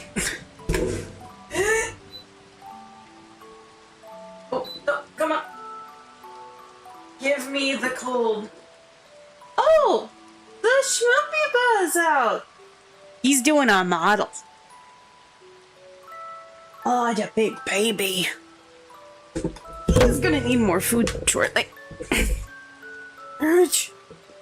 Oh, get back. Alright. Alright, come back.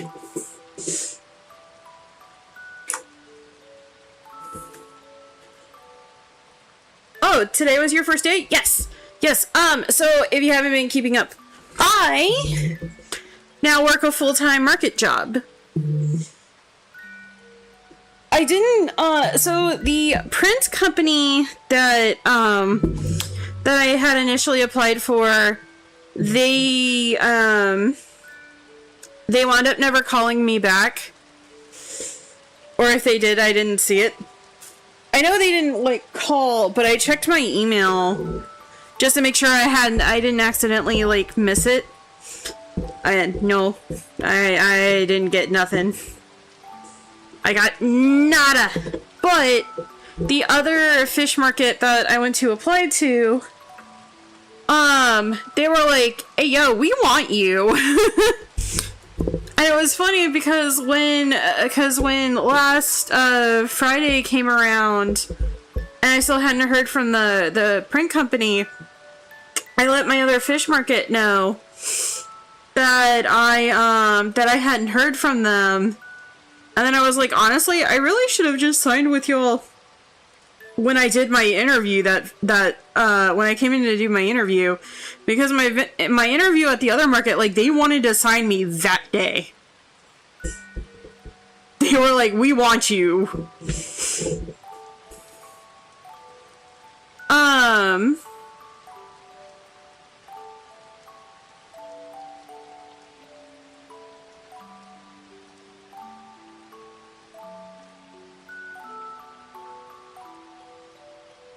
But yeah, so so Saturday I told the new fish market that I was going to put in my 2 weeks notice and that I was going to essentially go in and do paperwork and work for them. And I was actually supposed to go do paperwork on Sunday, but my other fish market job had scheduled me for Sunday and Tuesday of this week. And so what I did was I let my new manager know that I had work at my other place, and my new manager was like, you know, that's cool, that's fine. Why don't you come in and do paperwork on Monday? I was like, okay, cool, I can do that. So Sunday, I talked with my other manager boss person, and I told him, I was like, hey, just to let you know, I'm putting in my 2 weeks, so I could work at the other fish market. I'm really sorry, but they're a lot closer. They're offering more hours. You know, I have a lot of potential over there. And it was actually funny because my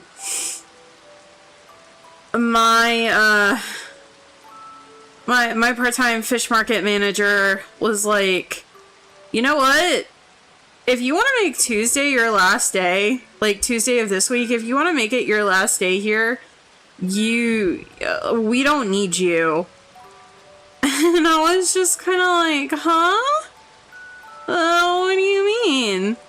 And he's like, to be quite honest, we're experiencing, like, usually around the Christmas, like, holiday season, we get, like, super busy. But this year is just absolutely nada. Like, we're experiencing a dead zone that we wouldn't usually experience until like January of next year, because January is usually when it's dead. And he was like, to be honest, our store only made like $500 for the entire week of last week. Or, no, for the entire week of this week. I was like, oh my god. Oh my Cthulhu. That's no bueno. And my manager was just like, yeah, from what you've told me about your new fish market, it sounds like they really want you. It sounds like you're getting on with them, and then they're giving you, like, absolutely no downtime before they put you to work. And he was just like, you should go. You should go do it. And, you know, not, like, have the hassle of trying to make it work at both, places. And I was like, I mean, are you sure? And he's like, yeah, it's fine. It's okay. And so I let my other fish market, my full-time fish market, know that I had done, you know, the standard thing. I had put in my 2 weeks, but my manager was releasing me early, so that way they didn't have to, like, compete for, like, hours or try to, like, schedule me around the other, like, 2 days that I worked. And my full-time fish market job was, like, super happy with that. They were like, you know what, we can make this work. So I went in Monday, I filled out paperwork, and then they were like, okay, so we'll get you in for training on Tuesday. And I was like, what? No. I can't do training on Tuesday. I gotta, that's my last day at my part-time fish market job. And they were like, oh, okay, no worries. So why don't you come in on Wednesday, today? Which, by the way, Tuesday, I was so freaking exhausted because, like, I got off work at the part-time fish market job, right? And I had to find a pair of khaki pants.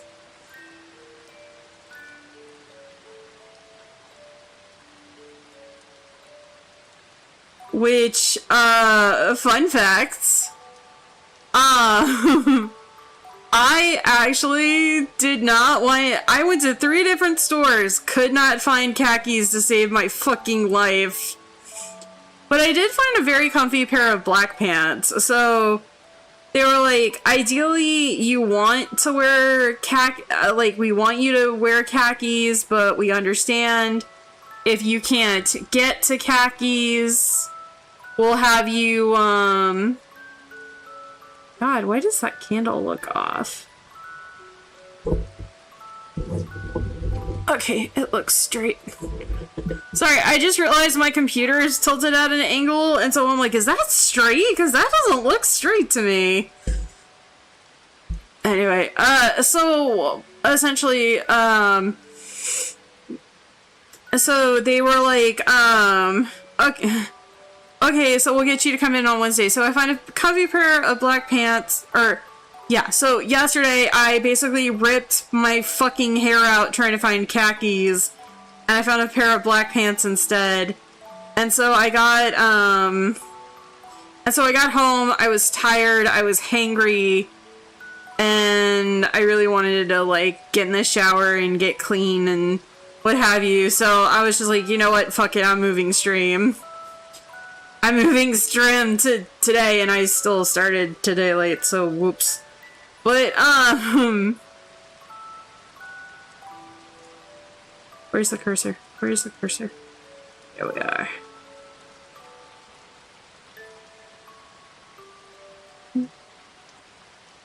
Sherrod, you are.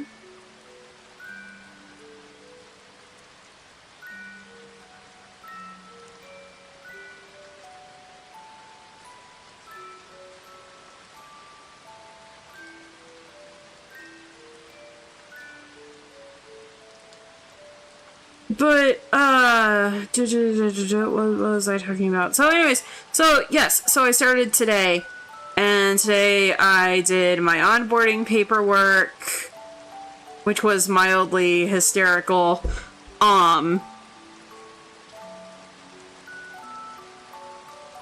So I did my onboarding paperwork, I got my direct, deposit set up, all that good stuff. And I went to work, and I did training, and I got to shadow, and I got to help people, and you know, it was a good day. I got to because I'm the new kid TM, I was getting sussed by customers and other employees alike. They were just kind of like, who are you? We haven't seen you here before. I was just like, oh my god, they're gonna eat me alive. No, they're not that rude, but but yeah.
So I'm excited. I'm excited to work for my new fish market.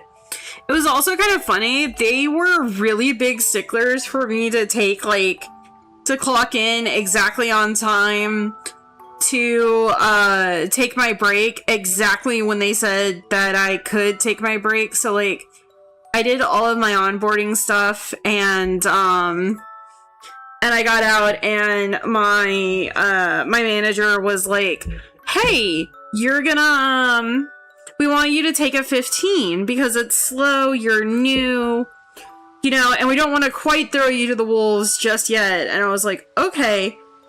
So I went and I took a 15, and it was greatly appreciated. And I was like, "So is, like, getting a 15, you know, like, standard, or, like, how does that work?" And my manager was like, "Well, you know, if the store's not busy, then we'll try to get you to take a 15. But if the store is, like, really busy, we can't always guarantee that you'll get a 15. And I was like, "Okay. Okay, that makes sense." And, oh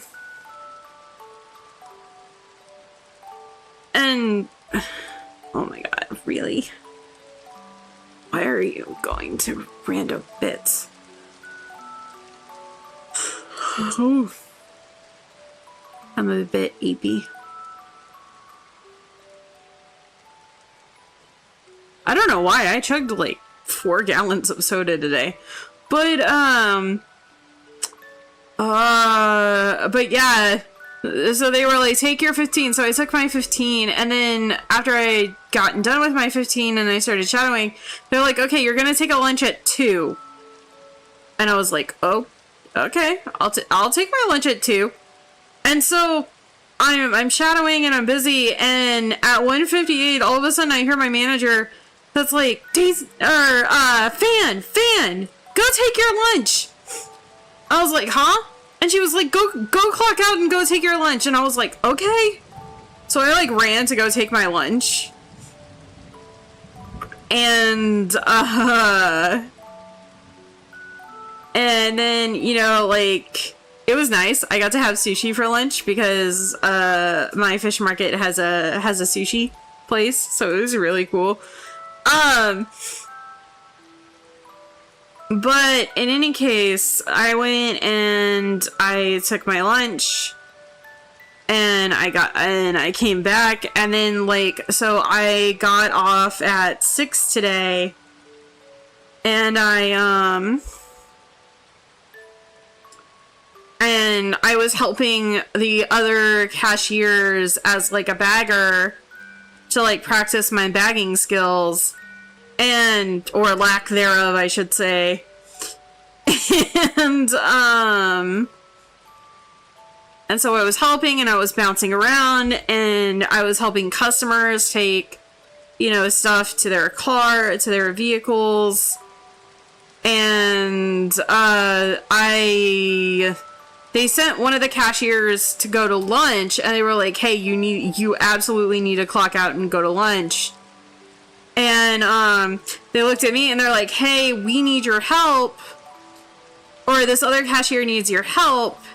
And then they were like, "When do you get off?" And I was like, "I get off at 6. And they were like, Get out of the store." I was like, "What?" Because, see, I've worked for jobs in the past where they're like, "Hey, we need you to stay later," or "We need you to, you know, like, finish whatever task you need to finish and go from there." And they're just like, "Nah, you need to GTFO." I was like, "Alright, I'm leaving. I'm gonna buy dinner first, but I'm leaving."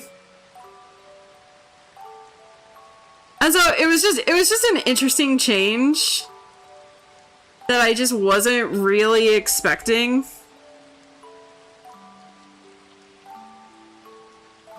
But yeah, no, I'm excited. I'm really excited.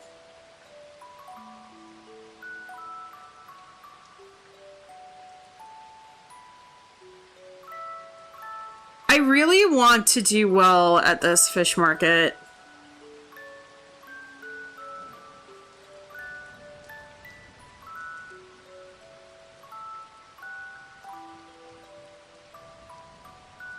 Now that's not to say that I don't want to do well at the art thing either, because I also really want to pursue that as well. But I feel like this will give me a better idea for, like, receipts, expenses.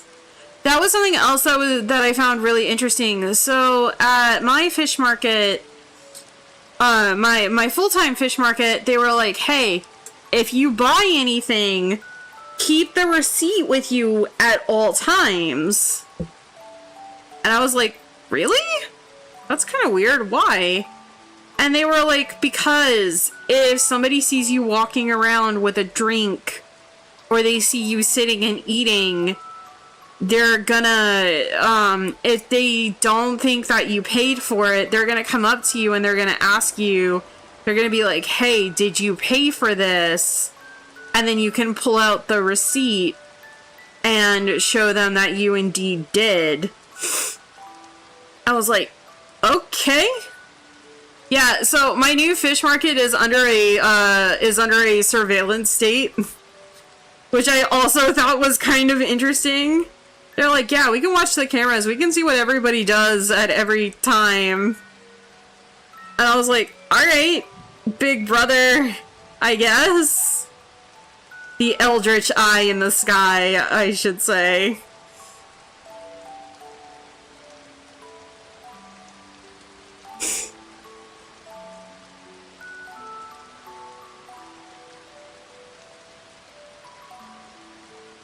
But, like, when I really thought about it, it did make sense, so.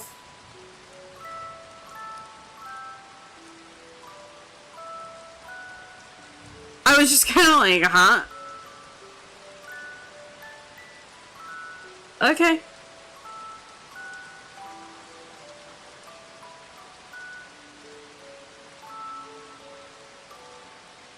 Okay, alright, we'll make it work. We'll play nice.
So we're gonna see how everything goes.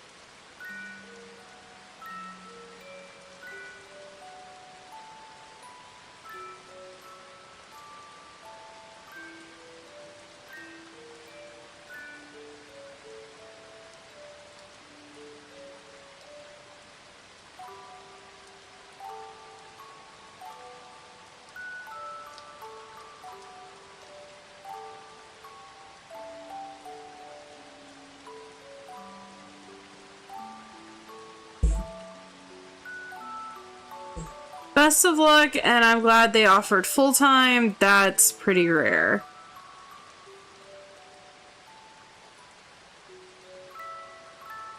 Oh, it's two different markets. It's not my old market offering full-time. It's my new market being full-time and my older one being part-time only.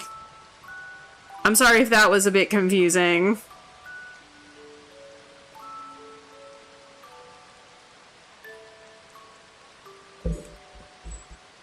Ah, okay, I see. Yeah. Okay, I thought these candles turned out better than what they actually did, and they did not.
I probably should have just gone with my original chunky candle design.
Also, I was talking with one of my friends, and I know I talk about The Marvelous Mrs. Maisel a lot. And the reason why is because it is such a comfort show for me. But one thing I found interesting is that I have yet to see an analysis of the show and the characters of the show. And I'm kind of wondering why that is.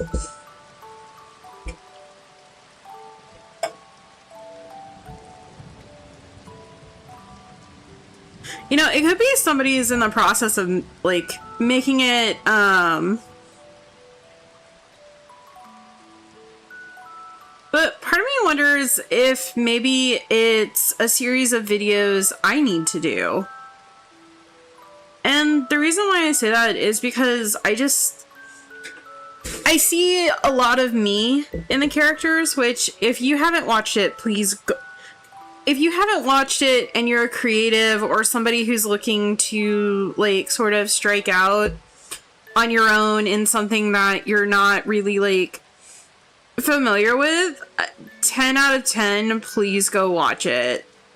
Like, so, as a synopsis, The Marvelous Mrs. Maisel is about, Midge. And Midge is your typical 1950s housewife, husband, 2.5 kids.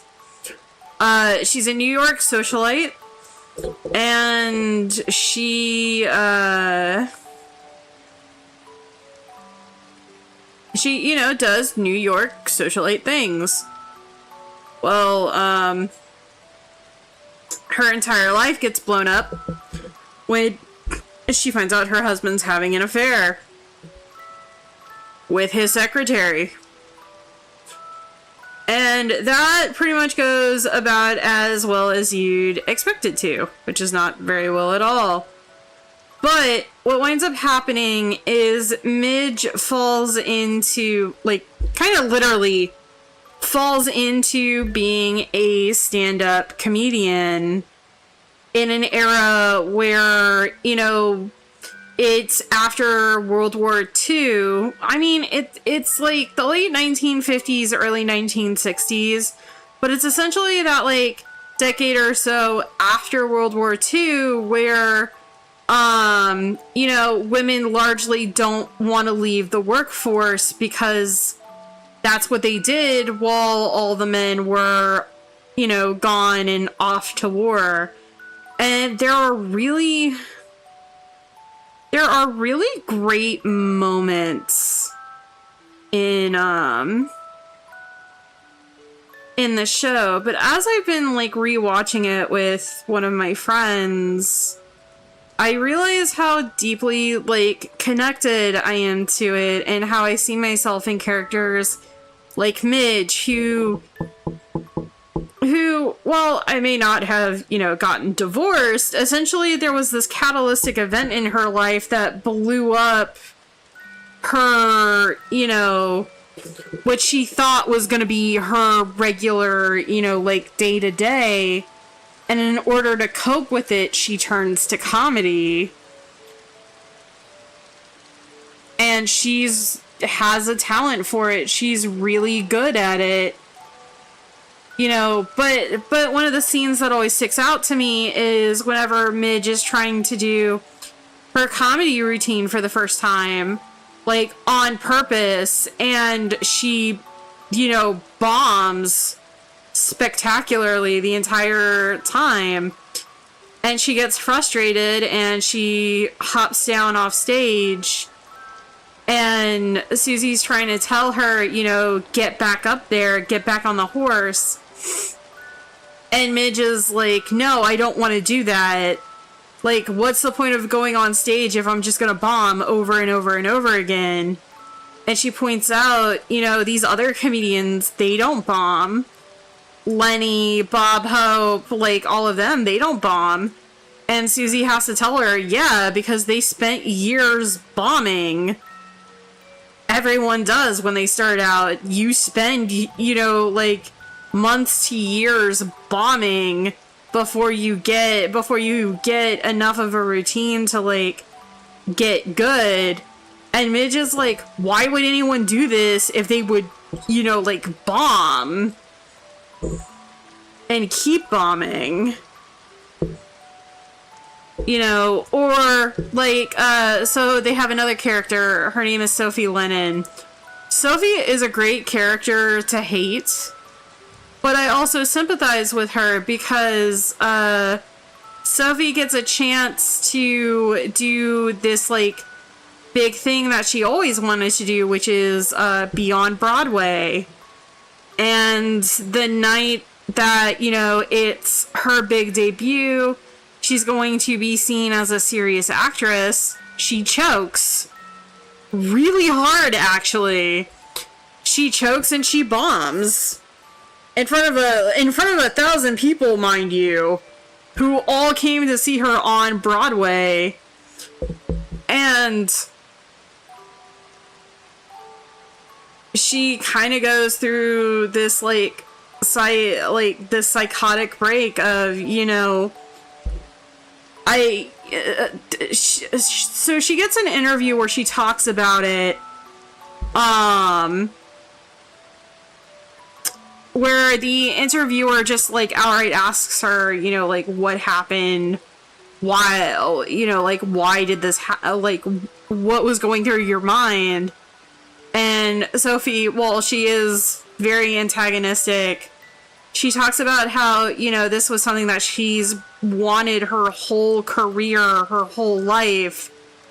And then when the moment finally came that she could get it, she was afraid not to fail, but she was afraid of the possible success. And because of that, she essentially sabotages herself from succeeding. And that is an interview that I love because it shows that, you know, fear of success can be just as powerful as a fear of failure. I also really relate to Susie.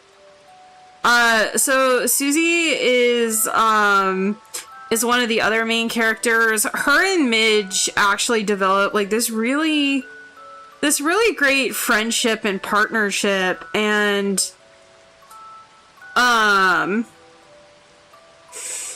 Susie doesn't take shit from Midge, by the way, either. It's kind of funny, actually. But Susie like fully believes in what Midge wants to do, and that Midge can be an amazing, you know, comic. And there comes, and Susie's like very gruff, very impersonal. She doesn't want people really to know about like her private life because she's not out here to make friends. She's out here to, you know, start the business that she wants to start and manage kooky clients. And there's a character that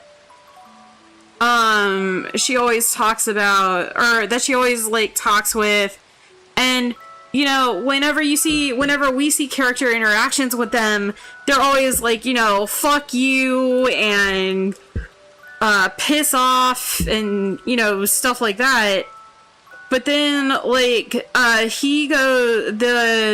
guy that she has this relationship with goes through this, like, emergency, and he talks about how, or rather, Susie learns through his sister how he always talked about her, and how he considered Susie, like, one of his closest friends, and she had no idea.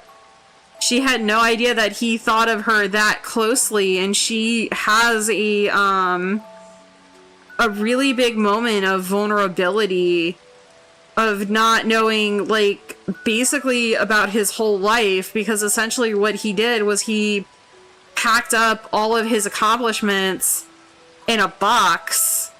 I was just like, yeah, this is my box of stuff, and didn't really, like, tell anybody about it.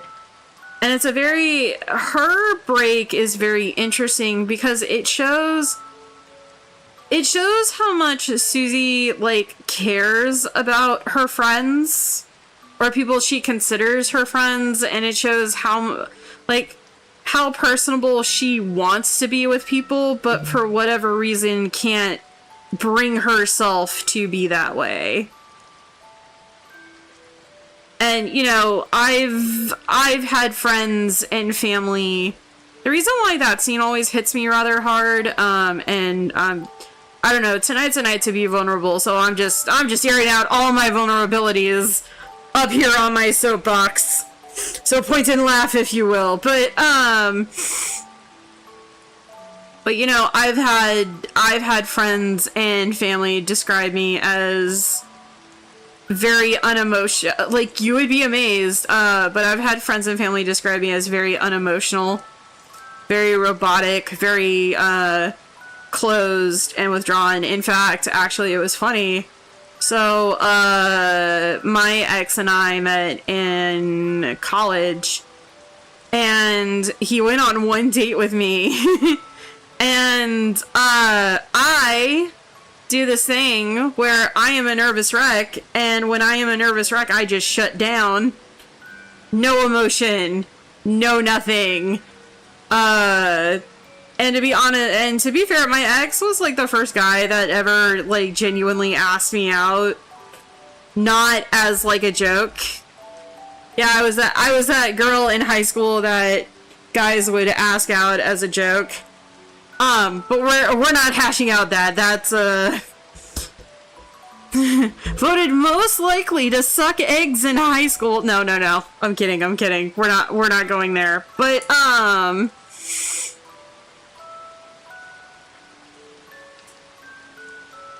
gonna have to taper these lines, kinda.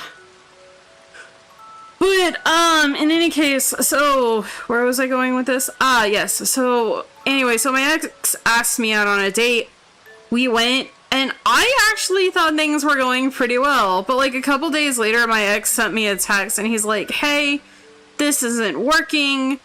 I don't really get the feeling that you're, like, into me, that you're into the dating scene. So, like, I don't want to continue to, like, possibly date you. And I was like, okay. You know, like, that stung a little bit, but I was like, you know what? We're adults, it's fine, it's okay. And then he kept, so the interesting thing with my ex is my ex kept, like, showing up, like, around campus. Like, I thought that would be the end of it, and I just would never see him again. Joke's on me. Anyway, so my ex and I started hanging out, like, as friends, and as he got to know me, he realized that I was just, like, super nervous. And he was just like, you know, now that I know that you're not an emotionless robot, I kind of want to try again. I was just like, okay, I guess. What actually wound up happening was a lot of, drama and passive-aggressive fisticuffs, but basically so his ex was a girl that was, like, dating him on and off because he was kind of like her backup boyfriend. And I stupidly was like, you know what? I could treat you better than her. You should date me instead. And, so anyways, yeah, long story short, 8 years later, we broke up. We broke up and I lost my engagement ring at a Hooters, so, you know. I didn't really treat him that much better than she did, I don't think. I think if anything, I gave him heart palpitations. Oh, but if you want to hear the story about my engagement ring, it's actually kind of funny. So my ex and I, have been together, or were together, not have been, were together for like 8 years. But when we met in college, it was funny. after I think like 3 weeks of like hanging out and then deciding that we were officially going to be a couple, he was like, "Hey, I bought you an engagement ring." And I was like, "Huh?" I think I blacked out there for a second. What did you say? And he was like, "I got you an engagement ring based off of your, you know, like, personality." I was like, "Why? Why did you get me an engagement ring? Like, homeboy, you don't know me." And he's like, "Well, when I saw you, I thought, you know, that's a face that I could wake up to every day for the rest of my life. And I knew you were the one that I wanted to marry." I was like, "Oh no." Oh no. I have issues with marriage. So full disclosure, I have commitment issues when it comes to marriage. But we're not gonna hash that childhood trauma here in public. At least not this stream. But in any case, so I was like, "Okay, well, you know what? If you want to do this, I would say we'd have to live together for a year first." And he's like, "Okay, live together for a year first and then we'll get married." And I was like, "Yeah, you know, that could work." So anyway, so we dated through college, we dated through, so I, in my wise wisdom of being late to everything, decided that I was gonna get in a screaming match with my mama on Mother's Day during COVID. That was, I think, the first, and that was one of, like, the really bad screaming matches, but the reason why I'm pointing this out is for, like, context in the grander story. So anyways, so I told my mom that I was moving out, and I was gonna move in with my ex and his family. And I think that really hurt my mom, and I think it still does today. Because she doesn't really understand why, but, like, she also knows that my dad and I butted heads a lot, and we had a lot of arguments and issues and fighting, and she would try to, you know, get between us and try to mediate, and, you know, times were rough. But anyways, I moved in with my ex and his family, and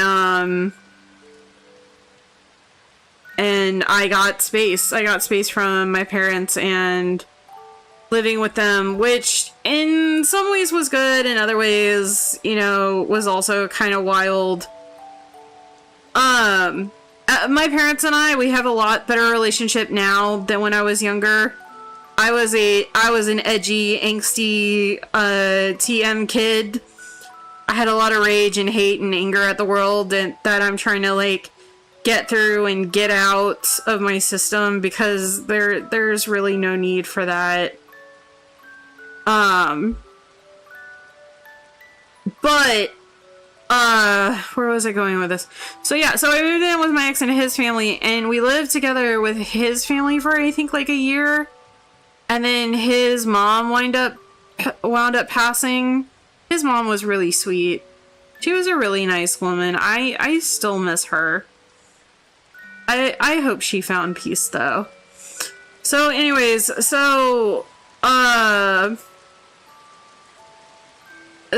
ex and I, we found an apartment, and his sister moved in with us, because she needed a place to stay after, you know, like, coming back from her mission.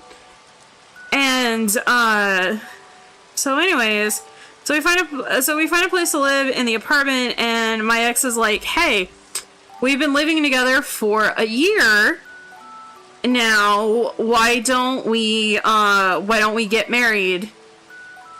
And I was like, "Okay, but we were living together at, like, your parents' house."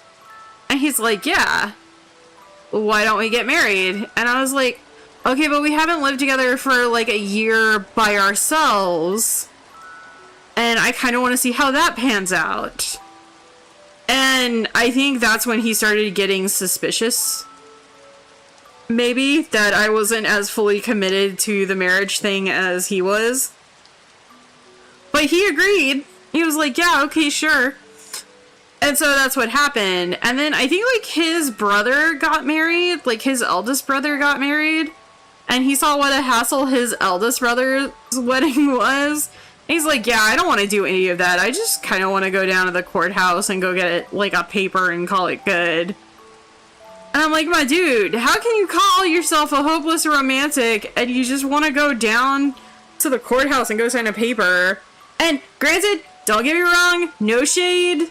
I'm not throwing shade at anybody who does courthouse like marriages and, you know, doesn't make them as romantic as possible. Okay, it's just, for me personally, I have a lot of conflict. Like, this is a complete personal thing to me specifically. I have a lot of I have a lot of complicated feelings when it comes to marriage. Okay, my original parents were divorced. They married other divorced parents. It was basically a dumpster fire and a half, trying to like coordinate everything and be nice with like everybody. And when you're the only kid between the original two parents, like, you're public enemy number one. So yeah, I was a FAFO kid. Anyway, that's not the point. The point is that, my ex would ask periodically over the years, he's like, would you marry me? And I'd be like, yes, but if I'm gonna get married, I'm only doing it once, and I want a beach wedding. Yeah, I'm that high maintenance. I want a beach wedding. I want to be married at the beach. Specifically in rip-away wedding clothes. And before people get degenerate about it, okay, hear me out, right? So you're on the beach, and you're getting, like, officiated and what have you, right? So, like, you're on, like, the sand, and the water's, like, right, ideally the water's, like, within running distance, okay? So the idea is that you wear your bathing suit under your schmancy, fancy wedding clothes, and then after everybody says the I do's and it's time to party, you just rip off your wedding clothes, because they're attached via Velcro or whatever the fuck rip-away wedding clothes are attached with, and then you can just go swimming at the beach. Alright? It's foolproof. It's great. My ex was not entertained. He was like, no, we are not getting rip-away wedding clothes. And I'm like, why? It would be so much fun. Eventually, I wore him down to where he accepted the rip-away wedding clothes, but...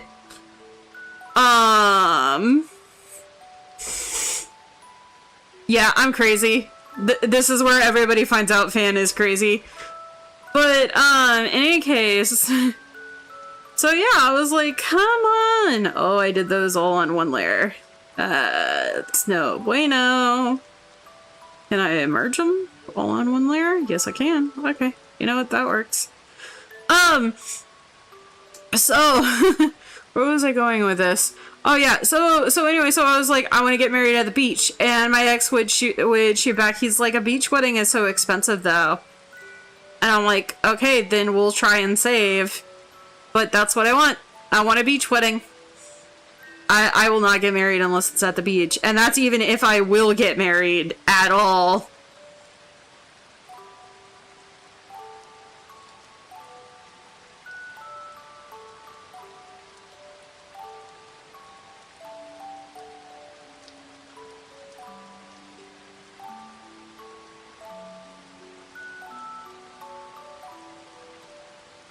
But, yeah, so anyway, so over the years, we went back and forth with it until finally we got on our own, because I had to move on to dry land. Essentially, I had to move to Texas for my job because they were, like, downsizing all of their other operations. So, in any case, so basically I asked my ex, I was like, hey, I've got to go to Texas, like, is this something, do you want to come with me and we'll try to make it work in Texas? Or do you want to stay here and we'll just, like, end it? Because my ex, or attempt to do long distance, or end it. And that was the thing, my ex doesn't do long distance. He, like, at all.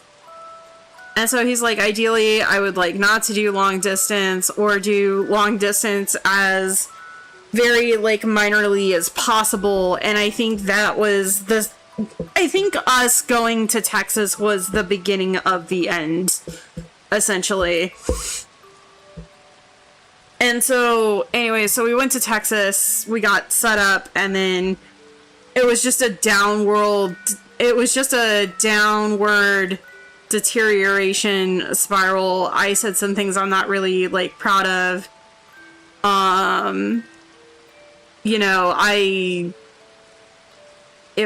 It was not a fun time. But anyways, long and complicated story short, and we're not gonna hash out all that shit. Essentially, we were going through our stuff because we were moving, so we were sleeping in the same room for, like, the longest time, and then we got 2 other roommates to join us. And so we were divvying out, like, all the stuff, and my ex found my engagement ring that he had bought for me all those years ago. Like, back when we first met in college, and he gave it to me. And I was like, oh, okay, cool. It doesn't quite mean the same thing, but, I'm glad to have it. And he's like, honestly, I can't even, like, re-gift it to somebody else because, it's so specifically you and what you like. And so it will just always remind me of what never was. And I was like, okay. So I get the ring, and I start wearing it. And mostly I wear it for me, but one thing I notice is that the ring is, like, super loose. And what winds up happening is I go to visit my mom. I go to visit my parents and to house sit for them because they're going on vacation for the new year. And I met up with one of my friends and we went to Hooters because unironically, I love Hooters chicken wings. Okay? Like, it's funny.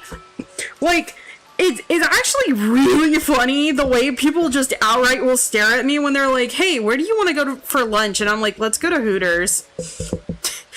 And they're like, huh? Because outside of the being a, like, teal fish lady, occasionally when I can create a full human disguise, I'm a pasty ass, like, white chica, white girly, and and so like, with glasses, like, I look like I would be that chick in the, like, school movie that would just study at the library all the time. So whenever I'm like, hey, let's go to Hooters, I get weird looks from people. And it's the funniest fucking thing every time. But anyways, for my friends that know me, that have developed a close enough bond with me to know that, like, I genuinely love their chicken wings, they're just like, okay, whatever. So when I suggested this to my friend, he was like, yeah, let's do it. Actually, it was funny because a year later, I got with, my friends Nat and Sil flew out to, like, go visit Sil's family, and for the first time, I think in, like, a few years, the entirety, with the exception of my ex, of our friend group, we're all in, like, one area. And I suggested we do a Hooters Christmas And basically what it was we all just kind of met up at Hooters, I think like the week of Christmas, to like hang out and have fun. And yeah, it was a great time. But going back to the first time in a while that I had been out, and I had suggested a friend, I still had my engagement ring. So my friend and I meet up, we eat dinner, we chit chat, we catch up. I'm wearing my ring, and I forget if I like took it off, if it fell off, but basically, I had my ring on when I went to Hooters, and I lost my ring on my way to the car. And when I tried to go back to go find it, I couldn't. I could not find it anywhere. Nobody reported it. Nobody had seen it. I don't know what happened to it. And so I had to tell my ex, I was like, hey, I'm really sorry, but you remember that ring that you bought? And he's like, your engagement ring? Yeah. I'm like, I lost it at Hooters. Not only that, I lost it at the Hooters that we used to frequent a lot when we lived in our hometown. And he was just like, you gotta be fucking kidding. And I'm like, no. I'm not kidding.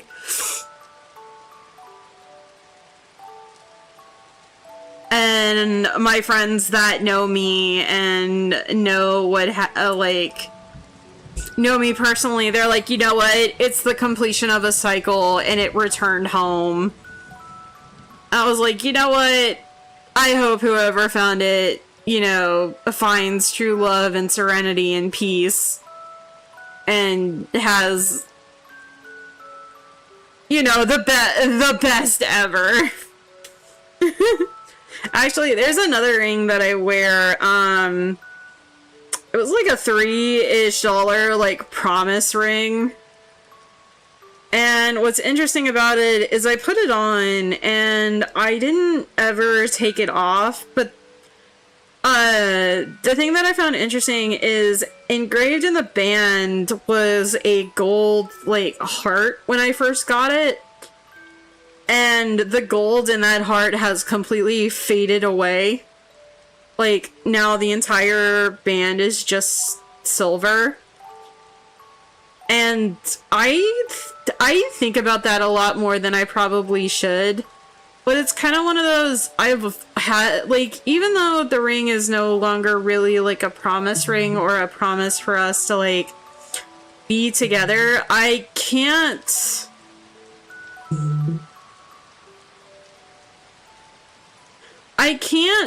seem to take it off. I've had it for so long, you know?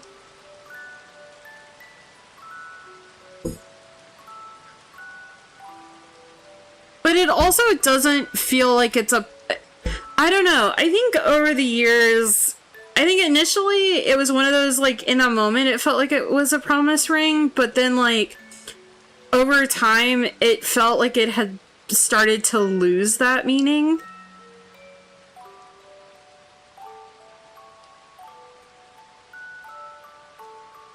And I just kind of wear it for me. And I know that's incredibly cheesy and dumb, but it's become my me ring. I would like to get another snake ring though. I think that's what I'm gonna do when I get my paycheck from the fish market. I'm gonna get a snake ring. Because I actually really did like my engagement. So the sad thing of it is I really did like my engagement ring. My engagement ring was a snake. It was a snake engagement ring. But I actually think now I'll do, instead of doing a snake one, I'll do a mermaid one. Because I'm a fish. And I feel like that fits better. God, I don't know why this music is making me so, like...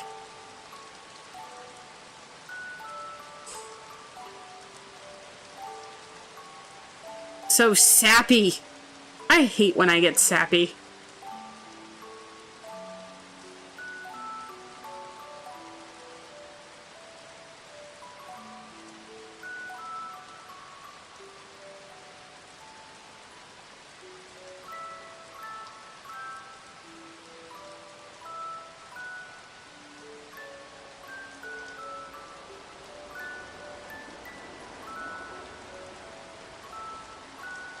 The music is a little sappy, but also a little bit Christmassy.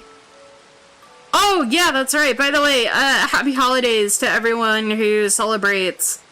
Regardless if it's Christmas, Hanukkah, Yule, Kwanzaa, you know, whatever you celebrate at the end of the year.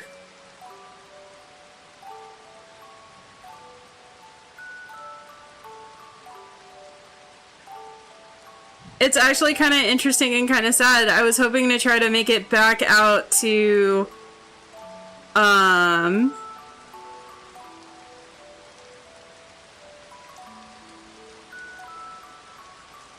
to make it out to my parents' place for Christmas, but because I started my new fish market job, I can't. And they understand it, but I will be seeing them in January.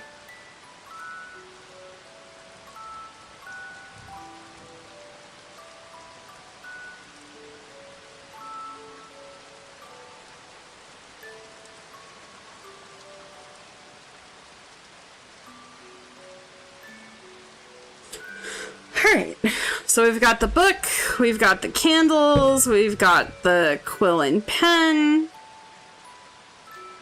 We're gonna lower that opacity just a little bit. And voila! I have spent 3 hours doing this, and I was gonna try to do more, but it's already 1 in the morning, and I gotta get approval before I can continue anyway. So